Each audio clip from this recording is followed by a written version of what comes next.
तो welcome back to our channel guys. काफी बढ़िया स्टोरी आपके लिए हाजिर करता हूँ। आज आपको पसंद जरूर आएगी, तो पूरा सुने और लाइक एंड सब्सक्राइब जरूर करना अगर पसंद आए तो। Let's start. Part 1, dead reborn in conspiracy novel. शुरुआत। अमेरिका, 10 बजे। सबसे बड़ी लाइब्रेरी, जिसमें अभी अभी एक काले कपड़े पहनी हुई लड़की अंदर आई और इधर उधर देखने लगी। तभी उसकी नजर वहां बैठे दो शख्स पर पड़ी, जो चालाकी से छुपके छुपके इधर उधर देख रहे थे, लेकिन उनकी ये चालाकी उस लड़की से छुपी ना रह सकी। उन्हें देखकर वो लड़की भी एक चेयर पर बैठ गई। उसने वहां टेबल पर पड़ी एक बुक को अपनी तरफ खींचा। वो बुक दिखने में कोई साधारण बुक जैसी नहीं लग रही थी, बल्कि उस बुक के कवर पर समय का कालचक्र बना हुआ था, जिसे देखकर वो लड़की उसे खोलने से खुद को रोक नहीं पाई। उसने उसे खोला तो उसमें से हल्की सी रोशनी निकली, जिसे वो लड़की देख नहीं पाई। उसने उसके पहले पेज पर बड़े बड़े अक्षरों में डिजाइन से लिखा हुआ था, एस्ट्रो षड्यंत्र। उस लड़की ने ये बुक खोली तो एक पेज पर एक लड़की का स्केच बना हुआ था और साइड में कुछ लिखा हुआ था। उसे पढ़ने से पहले लड़की ने एक नज़र उन दोनों बैठे हुए आदमी की तरफ की। उसके बाद वो बुक पढ़ने लगी। इस नॉवेल में मेन लीड बहुत मासूम थी। वो अपने मम्मा के साथ रहती थी। उसकी मम्मा एक सिंगल मदर थी, लेकिन फिर भी उन्होंने मेन लीड को कभी कोई कमी नहीं होने दी। मेन लीड की मम्मा के बिजनेस पार्टनर और उनके फ्रेंड बहुत बुरा आदमी था। वो प्रॉपर्टी के लिए उसकी मम्मा से शादी करना चाहता था, लेकिन मेन लीड की मम्मा गलतफहमियों के चलते अपने हस्बैंड से अलग हो गई थी। वो दूसरी शादी नहीं करना चाहती थी, इसलिए वो मेन लीड को भड़काता रहता था, जिस वजह से मेन लीड ने कई बार अपनी मम्मा को हर्ट किया और अंत में उसकी मम्मा को बेरहमी से मार दिया था और उसे भी मार दिया था। जैसे जैसे वो बुक पढ़ रही थी, उसके चेहरे के भाव कई बार बदले थे, लेकिन सभी गुस्से से उसने वो बुक आधी से ज्यादा पढ़ ली थी। लाइब्रेरी में अचानक हलचल होने लगी, जिसे देखकर उस लड़की ने उन बैठे हुए आदमियों की तरफ देखा, जिन्होंने वहां बैठे हुए दो स्टूडेंट पर बंदूक तानी हुई थी। जिसे देखकर उस लड़की ने उस बुक को वापस बंद कर दिया और उठी और उनकी तरफ बढ़ने लगी। लेकिन तभी वहां 3 लोग और आए, जिन्होंने वो गेट बंद कर दिया और फायरिंग की। वहां बैठे सब उससे डर गए, लेकिन वो लड़की उनकी तरफ बढ़ी और उनसे फाइट करने लगी। वो किसी योद्धा की तरह उन्हें मार रही थी और वो लोग भी उसका मुकाबला डट कर रहे थे। कोई भी हार मानने को तैयार नहीं था। तभी धम्मा धम्मा की आवाज आने लगी। उस लड़की ने देखा कोई उस लाइब्रेरी के बड़े से गेट को तोड़ने की कोशिश कर रहा है और वो कामयाब भी हुआ। इसी के साथ वहां की पुलिस अंदर आई और उस लड़की को सैल्यूट किया। उस लड़की ने इशारा कर दिया और उन अधमरे पड़े हुए लोगों को ले जाने को कहा। तभी उनमें से एक शख्स ने उन पुलिस को चकमा देकर उस लड़की पर गोलियां चला दी। उस लड़की के शरीर से खून निकलने लगा और देखते ही देखते वो निढाल होकर जमीन पर गिर पड़ी। उसकी नजर वहां रखी उस बुक की तरफ उठी और उसकी सांसें रुक गई। बाकी बचे लोग सदमे में ही थे, क्योंकि ये सब बहुत जल्दी हुआ था। एक पुलिस वाले ने सब संभाल लिया और उन सब आतंकवादी को ले जाने का ऑर्डर दिया और नीचे बैठकर उस मर चुकी लड़की की नजरों की तरफ देखा, जहां एक बुक थी। उसकी निगाह और उसके हाथ उस तरफ बढ़े हुए थे। ये देखकर उस ऑफिसर ने उस बुक को किसी और ऑफिसर को उठाने को कहा और खुद ने झुककर उस लड़की की आंखें बंद की और उसे गोद में लेकर बाहर की तरफ चला गया। 2 घंटे बाद उस लड़की का अंतिम संस्कार किया गया और साथ में उस बुक को भी जला दिया गया। अगर आपको ये कहानी पसंद आ रही है और आप इसके आगे के पार्ट्स मिस नहीं करना चाहते, तो टेलीग्राम स्टोरी चैनल एक बार जरूर देख लीजिए। वहां इस स्टोरी के अपडेट्स के साथ साथ कई और अमेजिंग स्टोरीज भी रेगुलरली अपलोड होती रहती हैं। स्माइल। साथ ही मेरे 6 जोड़ यूट्यूब चैनल्स की स्टोरीज भी वहीं कंटिन्यू की जाती हैं, इसलिए आपको काफी सारा कंटेंट एक ही जगह पर मिल जाएगा। कमेंट सेक्शन में टेलीग्राम ग्रुप का लिंक दिया है, ज्वाइन करने के बाद पिन्ड मैसेज जरूर चेक कर लेना। तो अब बिना देर किए वापस चलते हैं कहानी की तरफ। 12 बजे, इंडिया, दिल्ली। काल्पनिक घने जंगल में एक लड़की अचानक उठी। उसकी सांसें फूल रही थी। उस लड़की ने चारों तरफ देखा तो हैरान हो गई। वो बुदबुदाई, हम यहाँ कैसे आए? हम तो मर गए थे ना। उसने याद करने की कोशिश में अपने सर पर हाथ रख लिया ताकि उसे कुछ याद आ जाए, लेकिन उस लड़की को कुछ धुंधला दिखने लगा, जिसे देखकर बोली, ये हमें क्या दिख रहा है? ये तो बिल्कुल उस बुक जैसा है, लेकिन कैसे? कोई तो मदद करो। ये बोल उसने आंखें कसकर बंद कर ली। तभी उसे किसी की आवाज आई, जो कि इस प्रकार थी कि conspiracy it's a game of chance. ये बोलकर वो आवाज आनी बंद हो गई। ये सुनकर मीरा नाम की उस लड़की ने अपना सर पकड़ लिया, क्योंकि जो बुक उसने मरने से पहले पढ़ी थी, उसका नया जन्म उसी में हो गया। मीरा परेशानी से बोली, ये किस्मत का कैसा खेल है? हमें नया जन्म दिया तो भी इस बुक में जो हमें बिल्कुल पसंद नहीं आई थी। हम खुश हो कि हमें उस कैद की जिंदगी से आज़ादी मिली, या दुखी हो कि इस बुक में आ गए? ये बोलकर वो सोचने लगी कि उसकी पहले वाली जिंदगी में उसका नाम मीरा मार्टिन था। वो एक फॉरेनर फैमिली में पैदा हुई थी। सब अच्छा चल रहा था, लेकिन एक एक्सीडेंट में उसके माता पिता की मौत हो गई। उसके बाद उसे दर्द दर की ठोकरें खानी पड़ी अपना पेट पालने के लिए। उसने एक दिन पुलिस वाले के पैसे चोरी कर लिए, जिसके बाद उसे प्रताड़ित भी किया गया, लेकिन उसके हालत को जान उसे रिहा कर दिया। लेकिन एक शर्त रखी कि वो पुलिस की खबरी बन जाए। वो थी भी बच्ची खाने और पैसे के लालच में मान गई, लेकिन यही सबसे बड़ी गलती थी। उसके बाद उससे कड़ी से कड़ी ट्रेनिंग दी गई और वो पुलिस में भर्ती हो गई थी, लेकिन उसकी हरकतें फिर भी नहीं बदली थी। वो सीधी तो रह ही नहीं सकती थी, उसके सारे काम उल्टे थे, बहुत शैतान और नटखट थी ये। लेकिन आज ही उसे किसी मिशन पर भेजा गया था जहां पर उसकी मौत हो गई और उसका जन्म इस दुनिया में हो गया। मीरा यही सब सोच रही थी तो वो बोली, लेकिन उस बुक का नाम तो सिर्फ एस्ट्रोआ था, लेकिन अब conspiracy it's a game of chance कैसे हो गया, वो सोच रही थी। तभी फिर से एक आवाज आई, जैसे किसी ने उसे पुकारा हो। वो इधर उधर देखने लगी, तभी एक बार फिर आवाज आई, मीरा आप इधर उधर मत देखिए, हम आपको दिखाई नहीं देंगे। मीरा अचानक से आई आवाज से डरी नहीं थी। ऐसी या इससे भी भयानक सिचुएशन को तो उसने अपनी ट्रेनिंग के दौरान फेस किया था, लेकिन वो सोच में पड़ गई थी कि यह आवाज किसकी है। मीरा कौन हो आप, हमारे सामने आइए और हमसे क्या चाहते हो। आवाज मेरा नाम यना है, मैं इस जादुई किताब की मालकिन हूँ। मीरा परेशानी से मालकिन जादुई किताब, हमें कुछ समझ नहीं आ रहा है। उसने ऐसा कुछ भी उस किताब में नहीं पढ़ा था। यना हम बताते हैं आपको इस जादुई किताब की कहानी। एस्रोआ ये किताब तकरीबन 100 साल पुरानी है, जिसे हमने एक विशेष शदमायथा जंगल से ढूंढी थी। शदमायथा जंगल एक जादुई जंगल है, वहां हमने 40 वर्षों की कड़ी तपस्या करने से हमें शदमायथा के भगवान और वहां की हरियाली ने खुश होकर ये किताब उपहार स्वरूप दी थी। लेकिन एक शक्तिशाली अघोरी तंत्र को ये चीज पसंद नहीं आई। वो हमसे भी ज्यादा शक्तिशाली थे और कई हजार साल से तपस्या कर रहे थे, उन्हें कुछ नहीं मिला और हमें वहां से उपहार मिला। उनसे ये बर्दाश्त नहीं हुआ, उन्होंने छल कपट से ये जादुई किताब को हथिया लिया। जब हम उनसे लड़ने गए तब उन्होंने काले जादू से इस किताब में कैद कर दिया और खुद ने किताब पर अपना स्वामित्व दर्ज करा लिया। लेकिन वो भूल गए कि ये किताब शदमायथा जंगल से मिली है और जिसे मिलती है उसका स्वामित्व सिर्फ उसी का होता है। अगर किसी ने उसे जबरदस्ती हासिल करने की कोशिश की तो ये किताब उस शख्स को मायथा भगवान अपने जंगल में गुमनाम, जिसका कोई अस्तित्व नहीं होता, कर देती है और हरियाली उस शख्स का अस्तित्व ही दुनिया से खत्म कर देती है। उसके बाद वो किताब खुद ही गायब हो जाती है। इसलिए हम पिछले कई वर्षों से इसमें कैद थे, लेकिन अचानक किसी योगी संत ने इस किताब को ढूंढ निकाला और वो किताब घूमते घूमते एक अभागी औरत यथा के हाथ लग गई, जो अपने अंतिम क्षण जी रही थी। उसने अपने दुख, दर्द, तकलीफ को एक अलग रंग में ढालकर इस किताब में लिख दिया और उसकी ये किताब भी उसकी जिंदगी के अंधेरे की तरह अंधेरे में ही रह गई। शदमायथा भगवान के हुक्म से ये किताब उस अंधेरे से बाहर आ ही नहीं सकी और ना कोई इसे खोल पाया। इसे सिर्फ एक ही इंसान खोल सकता है। अब आगे यना शदमायथा भगवान के हुक्म से ये किताब उस अंधेरे से बाहर आ ही नहीं सकी और ना कोई इसे खोल पाया। इसे सिर्फ एक ही इंसान खोल सकता है। मीरा ये सुनकर बोली, कौन। यना बोली, वो इंसान आप है मीरा, आप में हम सबके गुण हैं, आप में शदमायथा की तरह सच्चाई, बहादुरी, निष्पक्षता है, यना की तरह सब्र, तंत्र की तरह बुद्धि और छल कपट और यथा की तरह दर्द और अंधेरा, इन सब से मिलकर बनी है षड्यंत्र। ये सारी चीज आप में है, इसलिए ये किताब किस्मत के खेल की वजह से उस लाइब्रेरी में आपके हाथ आ गई और आपके हाथ लगने से ही खुल भी गई। अब इस किताब की मालकिन है आप मीरा।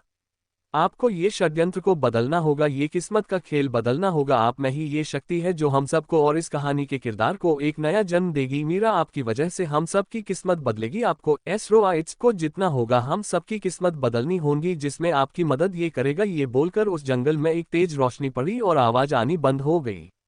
मीरा सोच में पड़ गई कि कौन उसकी मदद करेगा, लेकिन तभी उसकी नज़र अपने हाथ से निकलती रोशनी पर गई। उसने देखा तो उसके हाथ में एक सुनहरी चेन थी जिस पर अलग अलग कलर के स्टोन लग रहे थे और वो सब चमक रहे थे। जिसे देखकर मीरा ने उसे छुआ तो उसमें से रोशनी आनी बंद हो गई। ये देखकर मीरा समझ गई कि ये ब्रेसलेट उसकी मदद करेगा, लेकिन कैसे ये उसे समझ नहीं आ रहा था। तभी अचानक उस ब्रेसलेट से सप्तरंगी रोशनी निकली और मीरा के अंदर प्रवेश कर गई और इसी के साथ मीरा बेजान होकर जमीन पर गिर पड़ी। मीरा की आंखें बंद हो गई। तभी उसकी आंखों के सामने उस बुक का पूरा चलचित्र चलने लगा। थोड़ी देर बाद उसकी आंखें खुली और वो अपने सर पर हाथ रखकर बोली, ये नॉवेल थोड़ी चेंज कैसे हो गई, जब हमने पढ़ा था तब ये नहीं था। क्या इसका मतलब हो सकता है कि हमारे जन्म के साथ इस नॉवेल का भी नया जन्म हुआ है और ये थोड़ी बदल गई है। हाँ, यही हो सकता है। अगर ऐसा है तो बहुत अच्छा है, ऐसे हम अपनी किस्मत इस नॉवेल में बदल सकते, सब सही कर सकते।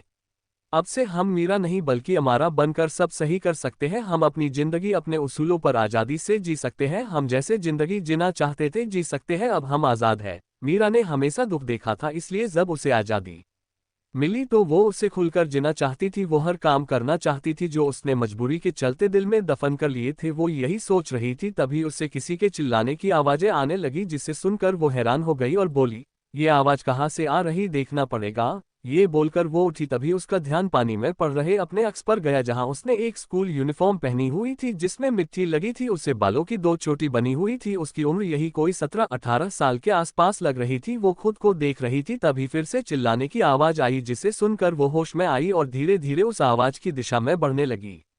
मीरा थोड़ी आगे आई तो उसने देखा कि वहां काफी सारे काले कपड़े पहनकर घेरा बनाकर खड़े थे। उसे कुछ दिख नहीं रहा था, तभी अचानक से किसी की नजर उस पर पड़ी तो वो बोला, देखो ये लड़की, इसने सब कुछ देख लिया, पकड़ो इसे। नोट, अब से हम मीरा को अमारा ही कहेंगे। अमारा उसकी बात सुनकर हड़बड़ा और मुंह बनाकर बोली, वो झूठा, हमने तो कुछ देखा ही नहीं, फिर भी भाग आ रहा, वरना ये मोटू पहलवान पकड़ लेगा। ये बोलकर वो थोड़ी दूर तक भागी, जिसे देखकर उसके पीछे वो गार्ड भी भागने लगे। अमारा भागते हुए किसी से टकराकर नीचे गिर गई, जिस पर अपना सर से हिलाते हुए रोतली आवाज में बोली, आह मम्मा, हमें लग गई। उसके पीछे आ रहे गार्ड उसे देखकर बोले, देखो वो रही, पकड़ो। अमारा ये सुनकर जल्दी से सर उठाकर पीछे देखा, फिर सामने देखा तो उसे काले चमचमाते जूते दिखे। ये देखकर उसने सर उठाकर देखा तो उसकी काथई आंखें सामने खड़े शख्स की गहरी काली आंखों से जा मिली, लेकिन अपने पास आती जूतों की आवाज से होश में आई और जल्दी से खड़ी हो गई और उस आदमी के पीछे छुपते हुए बोली, प्लीज हमें बचा लो, हमने कुछ नहीं देखा, फिर भी ये इतने सारे मोटू पहलवान हमारे पीछे पड़ गए। उस आदमी के पीछे छुपते देखकर सामने से आ रहे आदमी अपनी जगह पर जम गए। सबको एक झटका लगा कि उनके बॉस को किसी लड़की ने टच किया और उसके बॉस ने कुछ नहीं किया, लेकिन उनकी नजर उनके बॉस की आंखों पर गई, जो अब गुस्से से लाल हो रही थी। ये देखकर वो समझ गए उस लड़की को जल्दी से हटाना पड़ेगा। वो आगे बढ़े, जिन्हें देखकर अमारा मीठी आवाज में बोली, अरे आप खड़े क्यों हो, हमें बचाओ ना। इतनी मीठी आवाज सुनकर उस शख्स ने उस लड़की को पकड़कर अपने सामने कर लिया और उसे देखने लगा, जो पलके झपकाते हुए मासूमियत से उसे ही देख रही थी। ये देखकर उस आदमी के चेहरे पर कातिल मुस्कान आ गई, लेकिन उसे देख नहीं पाया क्योंकि उसने मास्क लगाया हुआ था। अमारा उसकी हरकत पर बोली, मिस्टर मास्क मैन, आप हमें ऐसे क्यों देख रहे हो। मिस्टर मास्क उसकी बात सुनकर अपनी सर्द मगर आकर्षक आवाज में बोला, आप इस जंगल में क्या कर रही है।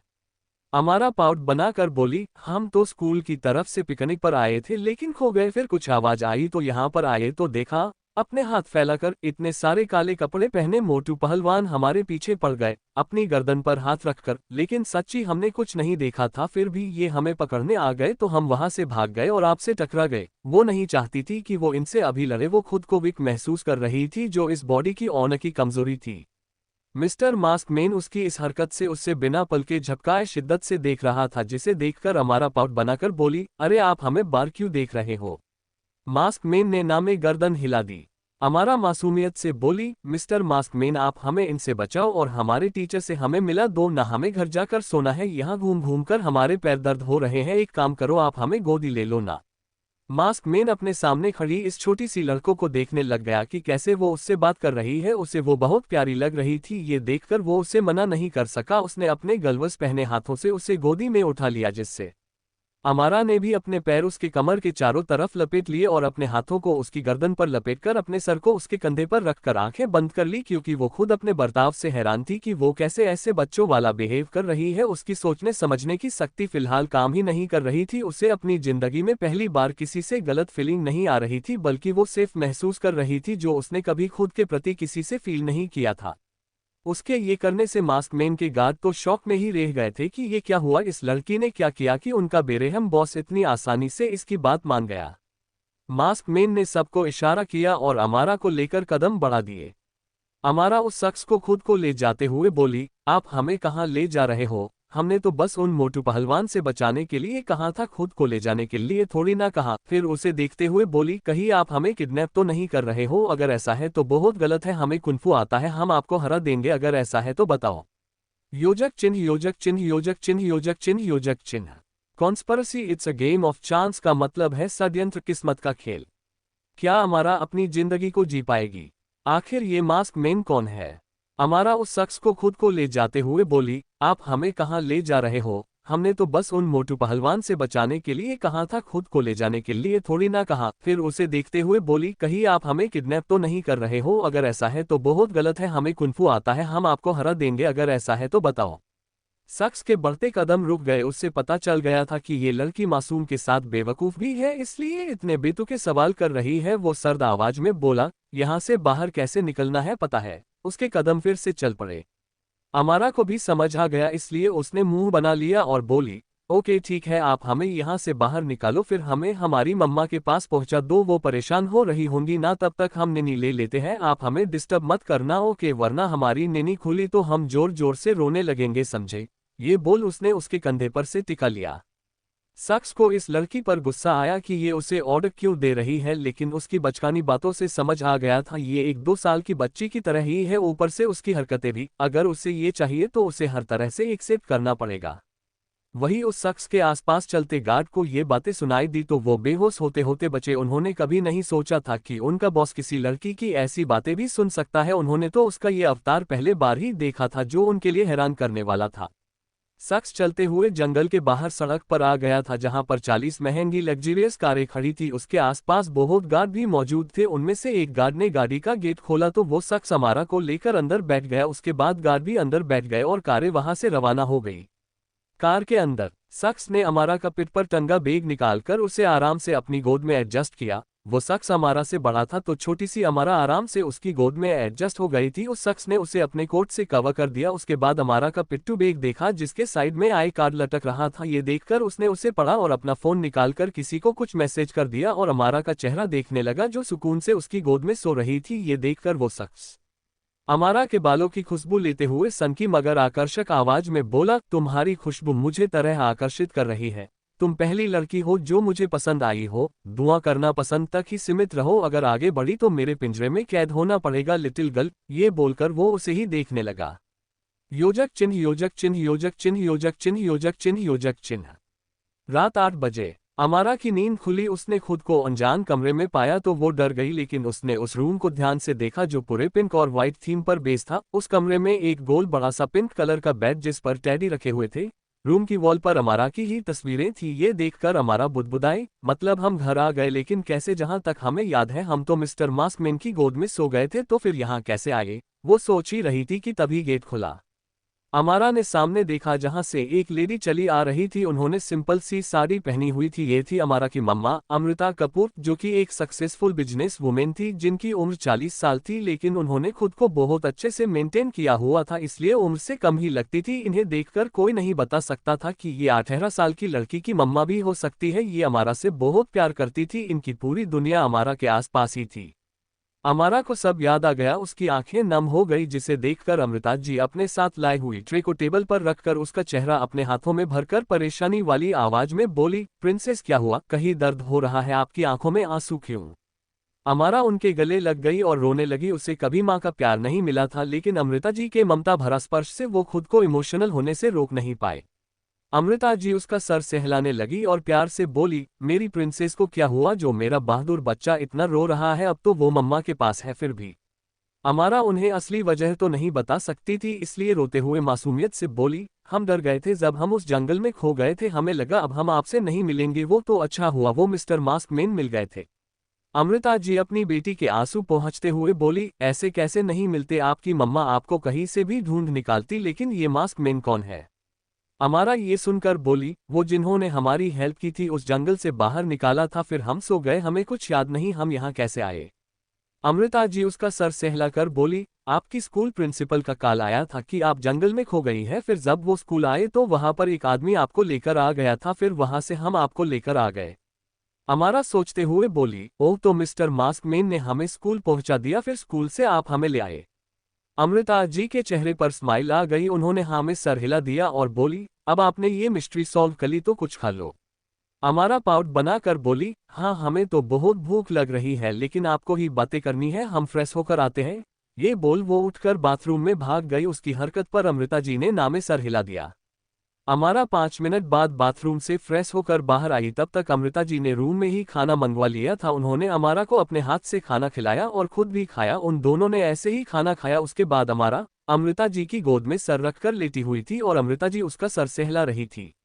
अमारा कुछ सोचते हुए बोली, मम्मा। अमृता जी बोली, हम। अमारा उन्हें देखते हुए बोली, मम्मा सबके डेरा है लेकिन हमारे क्यों नहीं? अमृता जी उसके इस सवाल से हैरान हो गई। उन्हें लगा था कि अमारा इस बात को भूल गई होंगी। उन्होंने उसी हर चीज दी है, हर ख्वाहिश पूरी की है, उसे कभी अपने डेट की याद नहीं आएगी। लेकिन उसका ये सवाल उन्हें समझ नहीं आता था कि क्या जवाब दे। अमारा उन्हें खामोश देखकर बोली, मम्मा बोलो ना। अमृता जी होश में आई और उसे देखते हुए बोली, प्रिंसेस आपको क्यों अपने डेरा के बारे क्यों जानना है। अमारा उन्हें देखते हुए बोली, आज जब सब स्कूल पिकनिक गए थे वहां पर सबके पेरेंट्स आए थे तो उनमें उनके डेरा भी थे। सब अपने बेबीज को प्यार कर रहे थे लेकिन हमारे डेरा नहीं थे ना, बस इसलिए पूछा। अमृता जी को उसकी बात सुनकर एहसास हुआ कि एक बच्चे के लिए माता पिता दोनों जरूरी होते हैं, लेकिन वो उसे कैसे बताए कि वो उसके डेरा के बारे में कभी नहीं सोचना चाहती, उन्हें अब अपनी जिंदगी में नहीं चाहती है। वो बात टालते हुए बोली, प्रिंसेस बाकी बातें कल, अभी रात हो गई है, सो जाओ।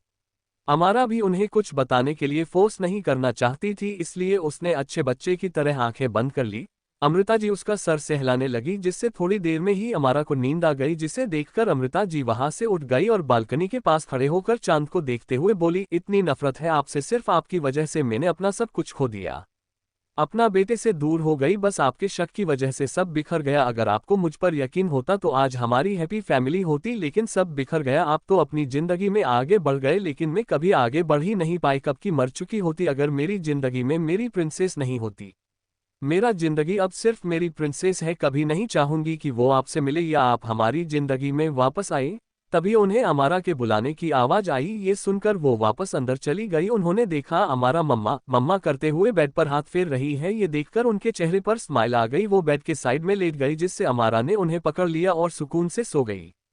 अमृता जी ने उसके सर पर किस की और वो भी सो गई। उनके सोने के बाद अमारा ने अपनी आंखें खोली और उन्हें देखकर बोली, आप हमें बहुत नसीब से मिले हो, हम आपको खोना नहीं चाहते, आपकी सारी तकलीफ दूर कर रहेंगे, आपके मुजरिमों को सजा देकर रहेंगे। हमें याद है नानू ने एक बुक दी थी, सबसे पहले इसे ढूंढेंगे, फिर डेरा का पता लगाएंगे और आपकी जिंदगी में खुशियां ही खुशियां लाएंगे। ये एक बेटी का एक मम्मा से और खुद से प्रॉमिस है। ये सारी बातें अमारा ने कुछ उस नॉवेल में पढ़ी थी और कुछ उसे याद थी। ये बोलकर अमारा ने आंख बंद कर ली और फिर सो गई। अब आगे अमृता जी ने उसके सर पर किस की और वो भी सो गई। उनके सोने के बाद अमारा ने अपनी आंखें खोली और उन्हें देखकर बोली, आप हमें बहुत नसीब से मिले हो, हम आपको खोना नहीं चाहते, आपकी सारी तकलीफ दूर कर रहेंगे, आपके मुजरिमों को सजा देकर रहेंगे। हमें याद है नानू ने एक बुक दी थी, सबसे पहले इसे ढूंढेंगे, फिर डेरा का पता लगाएंगे और आपकी जिंदगी में खुशियां ही खुशियां लाएंगे। ये एक बेटी का एक मम्मा से और खुद से प्रॉमिस है। ये सारी बातें अमारा ने कुछ उस नॉवेल में पढ़ी थी और कुछ उसे याद थी। ये बोलकर अमारा ने आंख बंद कर ली और फिर सो गई। योजक चिन्ह योजक चिन्ह योजक चिन्ह योजक चिन्ह योजक चिन्ह योजक चिन्ह योजक चिन्ह। रात 10 बजे। क्लोक क्लब काल्पनिक नाम। इस क्लब में कभी रात नहीं होती, ये 24 घंटे खुले रहता है। यहाँ पर अमीर घराने के बच्चे आते थे। यहाँ पर हर गलत काम खुलेआम किया जाता था, जिसकी भनक किसी को भी नहीं लगती थी। इसी क्लब के एक प्राइवेट रूम का माहौल बहुत गर्म था। प्राइवेट रूम में इस वक्त यहाँ पर 5 लोग मौजूद थे। एक उम्रदराज आदमी मिस्टर विल्सन, उनका असिस्टेंट रॉबर्ट और उसके सामने 2 गार्ड थे और एक शख्स बैठा था जिसने black pant, black shirt, black overcoat, black shoes, black hand gloves, black design किया गया मास्क, उसकी काली गहरी आंखों के सिवा उसके शरीर का कोई अंग नहीं दिख रहा था। वो शख्स अपने सामने बैठे मिस्टर विल्सन और रोबोट को गुस्से से घूर रहा था, जिससे वक्त के साथ यहाँ का टेम्परेचर गिरता जा रहा था। रोबोट डरते हुए बोला, ASR आपको प्रोजेक्ट कैसा लगा। सामने बैठा वो शख्स जिसे यहाँ पर ASR के नाम से जानते थे, वो सर्द निगाहों से उसे घूरता है और सर्द आवाज में बोलता है, मिस्टर विल्सन लगता है अब जिंदगी से मन भर गया है जो मुझे नाराज कर रहे हो। मिस्टर विल्सन ये सुनकर डर गया। वो उनके पैरों में पड़ते हुए बोला, नहीं नहीं, आप जो कहेंगे वो होगा, बस मुझे बख्श दीजिए, मैं पैसों की लालच में आ गया था, इसलिए वो डील किसी और से करना चाहता था, लेकिन अब नहीं करूंगा, अब से आपसे ही डील करूंगा, मुझे माफ कर दीजिए। ASR ने ये सुनकर गर्दन टेढ़ी कर मिस्टर विल्सन को देखा, जिस पर उनकी रूह कांप गई। ये देखकर ASR सर्द आवाज में बोला, उसके लिए जिंदा रहना भी जरूरी है विल्सन। ये बोलकर उसने आपने पीछे खड़े गार्ड से गन ली और सारी की सारी मिस्टर विल्सन के शरीर में उतार दी। मिस्टर विल्सन ने वही दम तोड़ दिया। ये देखकर उनके असिस्टेंट रोबोट तो डर गया। वो ASR के कदमों में पड़ गया, माफी मांगने लगा, जिसे देखकर ASR खतरनाक तरीके से बोला, ASR की डिक्शनरी में माफी जैसा कोई शब्द नहीं है तो सिर्फ मौत। ये बोलकर उसने उस पर भी गन चला दी, वो भी मर गया। पूरे रूम में खून ही खून फैल गया था। ASR अपनी जगह से खड़ा होते हुए गार्ड को देखकर उस रूम से निकल गया। आर पीछे के रास्ते से होते हुए पार्किंग एरिया में आया जहां पर कारों का काफिला खड़ा था। एक गार्ड ने कार का गेट खोला तो आर उसमें बैठ गया और काफिला वहां से निकल गया। एक बहुत बड़ी जमीन जहां पर पर्सनल जेट खड़े थे वहां पर तकरीबन 500 गार्ड का पहरा था। वहां पर कारों का काफिला आने लगा, गार्ड चारों तरफ फैलने लगे। एक गार्ड ने गेट खोला तो उसमें से आर बाहर आया और आपने रोबदार सख्तियत के साथ चलते हुए उस जेट के अंदर चला गया और उस जेट ने उड़ान भर ली। योजक चिन्ह योजक चिन्ह योजक चिन्ह योजक चिन्ह योजक चिन्ह। अगली सुबह 8 बजे अमृता जी की नींद खुली तो उन्हें अपने पेट पर भार महसूस हुआ। उन्होंने आंखें खोलकर देखा जहां पर अमारा उनके पेट पर सर रखे सो रही थी। ये देखकर उनके चेहरे पर स्माइल आ गई और अचानक ही निकला, आपकी बेटी बिल्कुल आपकी परछाई है। ये सोचते ही उन्हें खुद पर ही गुस्सा आया, लेकिन अमारा के मासूम चेहरे को देखते ही सुकून उतर आया।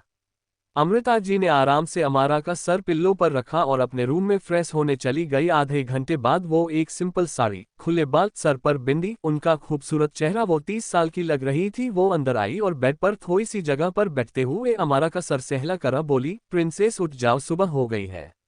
अमारा अपनी गर्दन घुमाते हुए बोली, मम्मा प्लीज 5 मिनट, आज तो स्कूल भी नहीं जाना है, सोने दो ना। अमारा 12 क्लास में थी जिसके एग्जाम होने अभी बाकी थे। उससे पहले स्कूल वाले बच्चों को पिकनिक पर लेकर गए थे ताकि उनका मूड फ्रेश हो जाए।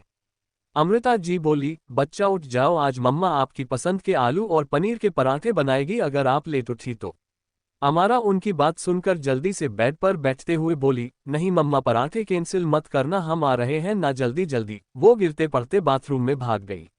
अमृता जी को पता था उनकी बेटी को खाने से कितना प्यार है, खाना देकर उससे कुछ भी करवा सकते हो, तो उन्होंने यही ट्रिक यूज की और वो सक्सेसफुल भी रही।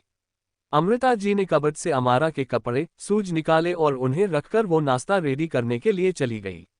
आधे घंटे बाद अमारा एक वाइट कलर का बाथरोब पहनकर बाहर आई। उसकी स्किन नहाने की वजह से गुलाबी हो गई थी, वो बहुत हॉट लग रही थी। अमारा की नज़र बेड पर रखे कपड़ों पर गई, उसके चेहरे पर स्माइल आ गई। उसने अपने कपड़े चेंज किए जो कि ग्रीन कलर का कॉट सेट था। फिर उसने अपने बालों की 2 पोनीटेल बना ली और होठों पर लिप ग्लोस लगा लिए। फिर उसने व्हाइट शूज पहने और रेडी होकर नीचे चली गई। अमारा नीचे उतरते हुए पूरे घर को ध्यान से देख रही थी। ये एक लग्जरिया घर था, उसे कोई कमी नजर नहीं आ रही थी। आखिर होंगी भी कैसे? अमृता जी एक बिजनेस वुमेन थी जिसके पास बहुत पैसा था, वो एक लग्जरियस लाइफस्टाइल जीते थे। अमारा सीढ़ियों से नीचे आई और डाइनिंग टेबल पर आई जहां पर अमृता जी ने पहले ही खाना लगा दिया था। अमारा चेयर पर बैठ गई, फिर दोनों ने नाश्ता किया। अमृता जी अमारा से बोली, प्रिंसेस, मम्मा की एक अर्जेंट मीटिंग है इसलिए मम्मा को निकलना पड़ेगा, आप पढ़ाई पर ध्यान देना, कल से आपके 12 के एग्जाम है, आपको उसमें टॉप करना है। अमारा अच्छे बच्चे की तरह हमें गर्दन हिला देती है। अमृता जी मीटिंग के लिए निकल गई। अमारा अपने रूम में आ गई। अमारा अपने रूम में आई और बेड पर बैठ गई और पाउट बनाकर बोली, अम्मू अब डेरा को ढूंढना होगा, अगर मम्मा को उन गंदे अंकल से बचाना है तो। लेकिन हमारे डेरा है कौन? नॉवेल में भी इतना नहीं लिखा था, वो तो बाद में चेंज हो गई, अब क्या करे? वो सोचने लगी। याद आ गया, नानू ने एक बार इस नॉवेल की लिड को एक बुक दी थी, अगर वो बुक मिल जाए तो शायद हमारा काम हो जाएगा। ये बोलकर वो उठी और पूरे रूम में बुक ढूंढने लगी। काफी मशक्कत के बाद भी उसे बुक नहीं मिली। अमारा उदास सा चेहरा बनाकर बोली, बुक गई कहाँ? इस नॉवेल की लिड ने उसे कहाँ छुपाया था? वो याद करने की कोशिश करने लगी। अमारा को अचानक ही याद आया कि इस नॉवेल की मैंने लिड को गार्डनिंग का शौक था, इसलिए अमृता जी ने बालकनी में बहुत सारे पौधे रखवाए थे। ये याद आते ही अमारा बालकनी में आई जो बहुत बड़ी थी, वहां अलग अलग तरह के गमले लगे थे। अमारा उन सबको ध्यान से देखने लगी, फिर उसे एक गोल्डन कलर का गमला दिखा जो साइज में बहुत बड़ा था। वो दिखा जिसमें आर्टिफिशियल फ्लावर थे लेकिन वो रियल की तरह ही लग रहे थे। वो उसके पास आई, उसने उस पर लगे आर्टिफिशियल फ्लावर को टेढ़ा किया और उस गमले में लगे एक होल पर लगा दिया, जिससे वो फ्लावर तो टुकड़ों में बट गया। ये देखकर अमारा खुश हो गई। उसने उसे खोला तो उसमें एक बॉक्स था, उसने उसे वो निकाल लिया और गमले को फिर से बंद कर दिया। अमारा उस बॉक्स को लेकर अपने रूम में आई और बेड पर बैठकर उस बॉक्स को देखने लगी। उसे समझ नहीं आ रहा था कि इसको खोलने का पासवर्ड क्या होगा। अमारा सोचते हुए बोली, नानू की लाइफ में सबसे ज्यादा इम्पोर्टेंट नानी थी, फिर मम्मा और हम, तो पासवर्ड 4 डिजिट का होगा। हाँ, नानू की बर्थडे 4, नानी की 6, मम्मा की 2 और हमारी 9। उसने उस बॉक्स में 4629 डिजिट लगाए तो वो बॉक्स खुल गया, जिससे अमारा खुश हो गई। उसने उस बॉक्स को खोला जिसमें से एक बुक निकली और एक लैपटॉप, एक टैबलेट और कुछ पेन ड्राइव और मेमोरी कार्ड थे। अमारा ने सबसे पहले बुक उठाई, उसे खोला तो उसमें बड़े बड़े अक्षरों में जितेंद्र कपूर जिग्ना कपूर लिखा हुआ था और एक कपल की पिक लग रही थी। ये देखकर अमारा ने दूसरा पेज पलटा, उसमें बड़े बड़े अक्षरों में अमृता कपूर लिखा हुआ था और अमृता जी की पिक्चर लगी हुई थी। अमारा ने एक और पेज पलटा जिसमें उसकी बचपन की बड़े होने तक की छोटी छोटी पिक्चर लगी हुई थी, उसमें लिखा हुआ था अमारा कपूर। ये सब देखकर अमारा के चेहरे पर प्यारी सी स्माइल आ गई। अमारा ने एक और पेज पलटा, उसमें लिखा हुआ था एंजल, जब ये बुक आपको मिलेगी उस वक्त आपके नानू नानी आपसे बहुत दूर जा चुके होंगे, जहां से वो कभी वापस नहीं आ सकते, आपको सच से रूबरू करवाने इसलिए ये लिख रहा हूँ। आप हमेशा कहती थी कि ना आपको आपकी नानी और हमारी लव स्टोरी सुननी है, तो चलो आपको सुनाता हूँ। आपकी नानी और मैं दोनों कॉलेज में साथ पढ़ते थे, वही हमें प्यार हो गया, हम शादी करना चाहते थे, एक ही धर्म होते हुए भी कास्ट अलग थी, इसलिए घर वाले नहीं माने, इसलिए हमने घर से भागकर शादी कर ली। हम दोनों बहुत खुश थे अपनी नई जिंदगी शुरू कर लेकिन छोड़कर तो सब आए थे, ना पैसे थे ना रहने की जगह, इस वजह से मैंने गलत रास्ता चुना, एक माफिया बन गया, खूब तरक्की करने लगा। आपकी नानी भी प्रेग्नेंट थी लेकिन मेरे दुश्मनों ने एक्सीडेंट कर दिया और हमने अपना बच्चा खो दिया और साथ में बाप बनने का हक भी। आपकी नानी कभी मां नहीं बन सकती थी, फिर मैंने हर गलत कामों से दूरी बना दी, आपकी नानी को लेकर दूसरे शहर चले गए, वहां से नए सिरे से जिंदगी शुरू की। बस बच्चे की कमी थी तो शादी के 20 साल बाद आपकी मम्मा ने पूरी की थी। एक दिन जब हम कहीं बाहर जा रहे थे तब अधमरी हालत में आपकी मम्मा हमारी गाड़ी से टकरा गई, हम उन्हें घर ले आए, इलाज करवाया, वो मरना चाहती थी लेकिन जब उन्हें पता चला वो प्रेग्नेंट है तो उनमें जीने की उम्मीद जागी। जब हमने उनके बारे में पता लगवाया तो पता चला वो और आपके डेरा का रिश्ता गलतफहमी की वजह से खत्म हो गया था, वो आपको देखकर जीने लगी। जब आपको उनके पेट में 7 मंथ हुए तो वो सीढ़ियों से गिर गई और आपकी मम्मा की जान बचाने के लिए प्रीमेच्योर डिलीवरी करनी पड़ी, जिसमें आप दोनों बच गए, लेकिन आप बहुत कमजोर थी, लेकिन हम सब की दुआ से आप ठीक होने लगी। आपकी मम्मा की दुनिया हो, आप कभी उनसे अलग मत होना, उनका ध्यान रखना। उन्होंने बहुत दुख झेले हैं, सिर्फ कुछ लोगों की वजह से मैं उनसे बदला भी लेना चाहता था, लेकिन आपकी मम्मा उनकी लाइफ में वापस नहीं जाना चाहती थी, वो आपके डेरा से नफरत करती है। अगर कभी वो वजह आपको भी पता चले तो आप भी नफरत करने लगोगी, लेकिन असली सच से आपके मम्मा पापा दोनों अनजान है, इसलिए आप किसी को भी गलत मत समझना, सिचुएशन को आराम से हैंडल करना, अगर मौका मिले तो इनकी जिंदगी में खुशियां भरना, क्योंकि हमारी एंजल खुशियां बांटने के लिए ही पैदा हुई है, इसलिए तो वो हमारी एंजल है। बस इतना ही लिखा था। ये देखकर अमारा की आंखें नम हो गई, वो अपनी आंखें मसल कर बोली, मतलब हमें डेरा को ढूंढ कर मम्मा, डेरा में पेचअप करवाना पड़ेगा, लेकिन हम डेरा को ढूंढे कैसे, शायद इन चीजों में कोई डिटेल हो। ये देखकर वो एक रखा कर सब चेक करने लगी, लेकिन उसे कोई डिटेल नहीं मिली, लेकिन और काम की चीज हाथ लग गई जिसे वो जरूरत पड़ने पर ही यूज लेगी। ये सोचकर उसने बुक को फिर से बंद कर रख दिया और सारा सामान को सही से रख दिया। अमारा उसके बाद बोली, अम्मू अब बाकी काम बाद में, पहले पढ़ाई करो, ये बोलकर वो बुक लेकर बैठ गई। एक 30 माले की बिल्डिंग जिस पर बड़े बड़े अक्षरों में ए एम्पायर लिखा हुआ था, ये पूरे इंडिया की टॉप 10 कंपनी में से एक है जो कि कपूर इंडस्ट्री के अंदर आती थी, इसे अमृता कपूर हैंडल करती थी। अमृता जी ऑफिस आई और सीधे मीटिंग रूम में चली गई जहां पर सभी लोग मौजूद थे, जिनमें से एक थे सागर अरोरा, उनके असिस्टेंट प्रवीण शर्मा और अमृता कपूर उनकी असिस्टेंट सुदामा चतुर्वेदी मौजूद थे। अमृता जी ने पूरी प्रेजेंटेशन दिखाई जिस पर सागर जी बोले, वेद जैसा सोचा था उससे कहीं ज्यादा अच्छा है, हमें आपकी ये डील मंजूर है, लेकिन उसके लिए आपको मुंबई आना होगा और हम चाहते हैं आप पर्सनली इस प्रोजेक्ट को हैंडल करें। अमृता जी मुंबई का नाम सुनकर सुन रह गई, वो कभी भी इस शहर में नहीं जाना चाहती थी, लेकिन ये डील बहुत जरूरी थी, अगर ये होटल बन गया तो उनकी कंपनी को और ऊंचाइयों तक जाने से कोई नहीं रोक पाएगा। अमृता जी बोली, mister Sagar I am sorry लेकिन मैं मुंबई नहीं आ सकती, लेकिन हमारी बेस्ट टीम इस होटल को बनाएगी। मिस्टर सागर बोले, देखिए मिस कपूर, अगर मैं मान भी जाऊं लेकिन मेरे इस होटल के पार्टनर नहीं मानेंगे, आप भी जानती हैं कितनी ही कंस्ट्रक्शन कंपनी हमारे साथ डील करना चाहती है, लेकिन हमने आपको चुना है और आप रिजेक्ट कर रही है। अमृता जी बोली, रिजेक्ट नहीं कर रही। सागर जी बोले, देखिए अमृता जी, अगर आपको ये शर्त मंजूर है तो डील कंफर्म कीजिए। अमृता जी सोच में पड़ गई कि क्या डिसीजन ले, उनके दिमाग में जितेंद्र जी की बात गूंजी, उन्होंने एक बार कहा था प्रोफेशनल और पर्सनल लाइफ को कभी इन्वॉल्व नहीं करना चाहिए, बस यही बात याद कर अमृता जी डील के पेपर साइन कर दिए और नेक्स्ट मंथ से मुंबई जाना फाइनल कर दिया। डील होने के बाद सागर जी और उनके असिस्टेंट वहां से निकल गए, उनके जाने के बाद अमृता जी अपनी बाकी मीटिंग अटेंड करने लगी। सागर जी पार्किंग में आ गए, तभी उनका फोन रिंग हुआ, उस नाम को देखकर उनके माथे पर बल पड़ गए, उन्होंने कॉल पिक किया तो सामने से सर्द आवाज आई, काम हुआ। सागर जी परेशानी वाली आवाज में बोले, हाँ काम हो गया है, वो 2 महीने बाद मुंबई आने के लिए मान गई है। सामने से सर्द आवाज आई, इतनी लेट, उसे ये बिल्कुल पसंद नहीं आया था। सागर जी डरते हुए बोले, वो मैंने कहा था लेकिन वो नहीं मानी, उन्होंने कहा है कि वो आपने यहाँ के सारे काम खत्म कर ही मुंबई आएगी। सर्द आवाज में आई, उस पर नजर रखना, वो कब क्या करती है, किसके साथ रहती है, सब कुछ।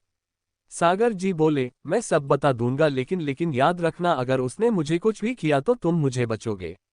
सामने से सर्द आवाज आई, तुमने मेरा काम किया है, कुछ नहीं होगा तुम्हें। ये बोलकर उस शख्स ने फोन रख दिया और सामने लगी अमृता जी की बड़ी तस्वीर को देखकर सनक भरी आवाज में बोला, बहुत जल्द तुम फिर से मेरी बाहों में होंगी। ये बोलकर वो शख्स उठकर खड़ा हो गया और उनकी तस्वीर पर हाथ फेरने लगा जैसे सामने वही मौजूद हो।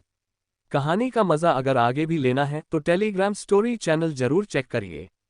वहां इस स्टोरी के नए अपडेट्स के साथ कई दूसरी इंटरेस्टिंग स्टोरीज भी लगातार आती रहती हैं।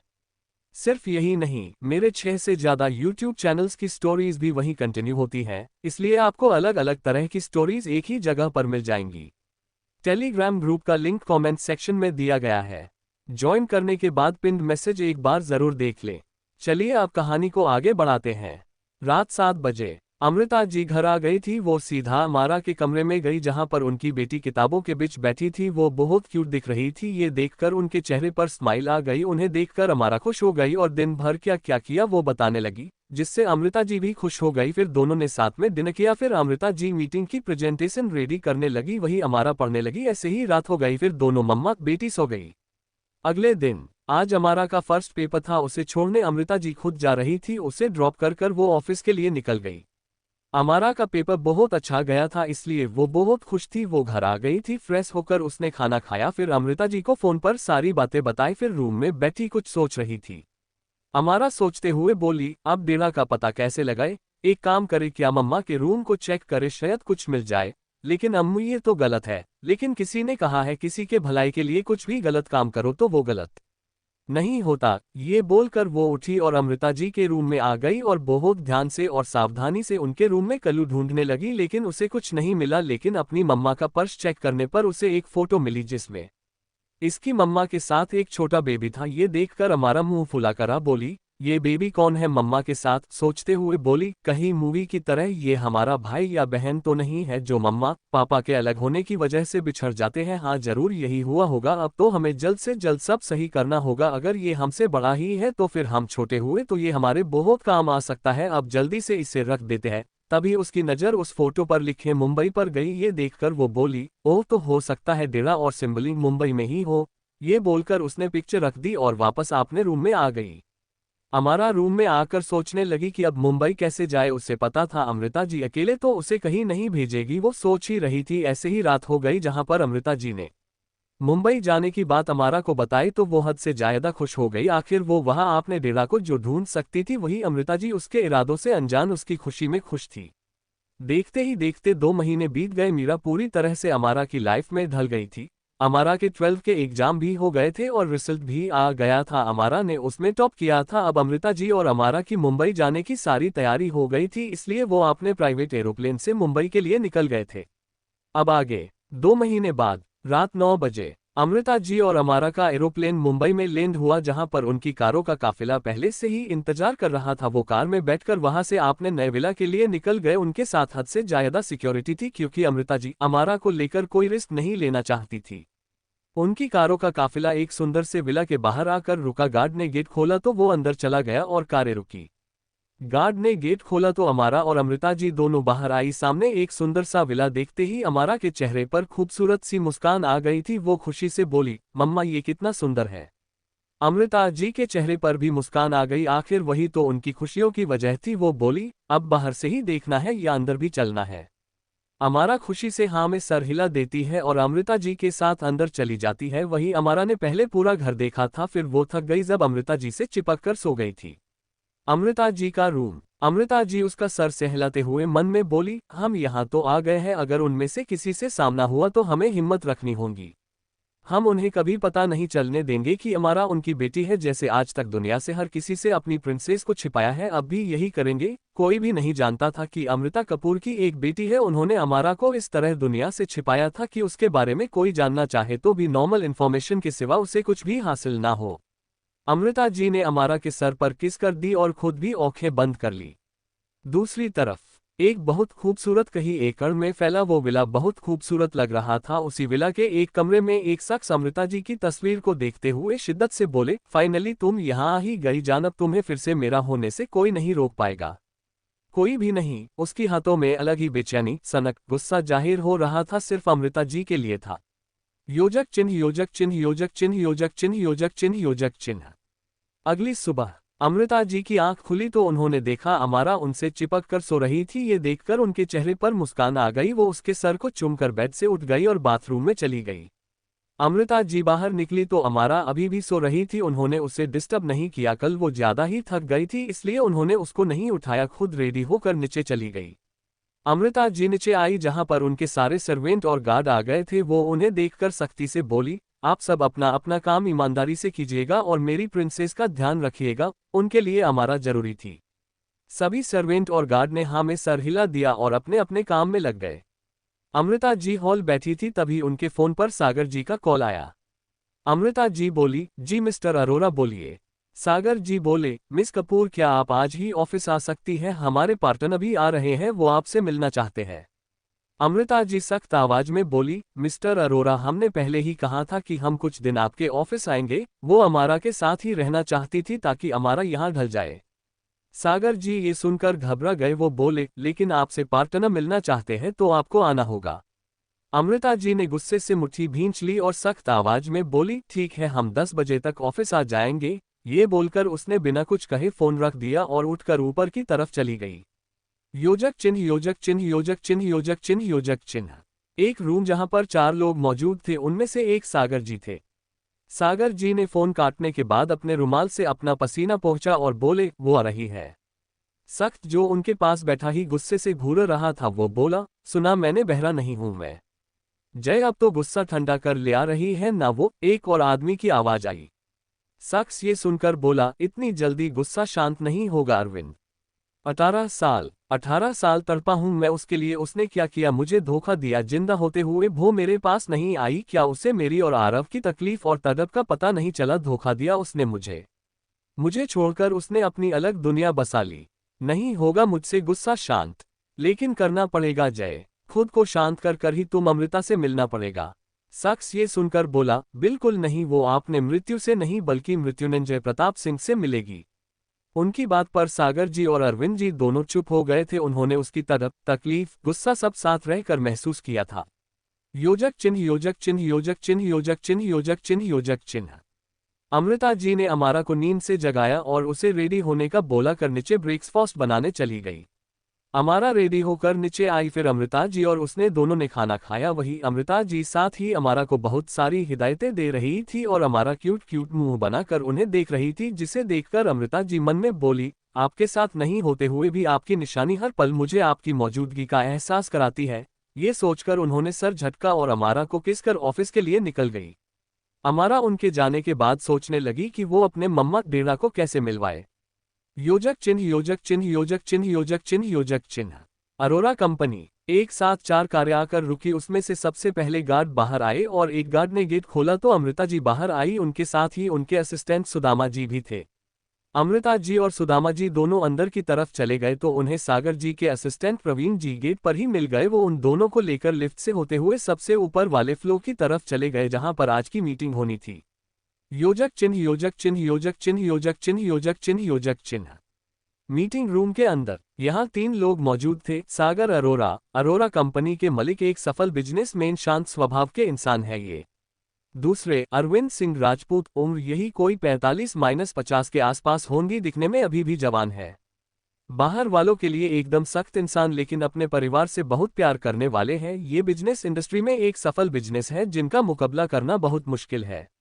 मृत्युंजय प्रताप सिंह ट्रैवल इंडस्ट्री के ऑनर और साथ ही कहीं नेशनल इंटरनेशनल कंपनी के ऑनर थे। इनकी उम्र 45 साल थी, लेकिन अपनी उम्र से जवाब ही लगते थे। गुस्सा तो इनकी नाक पर रहता है, हमेशा सख्ती में ही रहते हैं। सागर जी, अरविंद जी, मृत्युंजय जी तीनों के तीनों बिजनेस इंडस्ट्री के सफल बिजनेसमैन थे। मृत्युंजय जी गेट की तरफ देखते थे, उन्हें अमृता जी का बेसब्री से इंतजार था। उनकी नजरों में गुस्सा, मोहब्बत, नाराजगी, बेचैनी सब दिख रही थी। अरविंद जी मृत्युंजय जी को देखकर बोले, तुम्हारा इंतजार खत्म होने वाला है जय। मृत्युंजय जी ये सुनकर फीका मुस्कुराते हुए बोला, ये भी मैंने ही चाहा है, अगर वो चाहती तो ये दूरियां ही नहीं आती। सागर जी ये सुनकर बोले, जय हालत हर पल एक से नहीं होते हैं। मृत्युंजय जी हाँ में सर हिलाते हुए बोले, हालत अब चाहे कैसे भी हो उसे अब खुद से दूर नहीं जाने दूंगा। अरविंद जी ये सुनकर बोले, जय उस वक्त हालत सही नहीं थी, लेकिन अब है तो तुम अब सोच समझकर काम लेना। मृत्युंजय जी हाँ में सर हिलाते हुए बोले, इस बार मेरा रिश्ता सिर्फ मेरा होगा। अरविंद जी और सागर जी ने हाँ में सर हिला दिया। सागर जी उन दोनों को चुप देख कर डरते हुए बोले, तुम लोगों को मिलने की जल्दी है, लेकिन मुझे लग रहा है मेरी मौत करीब आ रही है। उन्हें अमृता जी से बहुत डर लगता था। मृत्युंजय जी जो सुन रहे थे वो सख्त आवाज में बोले, कहा ना कि तुम्हें कुछ नहीं होने दूंगा। सागर जी अरविंद जी और मृत्युंजय जी को देखकर बोले, अगर मुझे कुछ हुआ ना उसके जिम्मेदार तुम दोनों ही होंगे। दोनों के दोनों खड़ूस इंसान। अरविंद जी और मृत्युंजय जी ने उन्हें गुस्से से घूरा तो वो हड़बड़ाकर चुप हो गए। मृत्युंजय उन्हें घूर रहे थे तभी उन्हें एक अलग ही एहसास होने लगे, खुशी महसूस होने लगी थी, दिल की धड़कनें बढ़ गई थी। वो गहरी गहरी सांस लेने लगे, जिसे देखकर अरविंद जी फिक्र से बोले, जय तुम ठीक हो। मृत्युंजय जी ये सुनकर हाँ में सर हिलाते हुए मुस्कुराते हुए बोले, इस दिल की रानी आ रही है इसलिए ये कुछ ज्यादा ही धड़क उठा। उन्हें एहसास था कि अमृता जी उनके करीब आ रही है। अरविंद जी और सागर जी मुस्कुरा उठे थे। वही चर की आवाज आई जिसे सुन जर मृत्युंजय जी ने अपनी कुर्सी घुमा ली थी।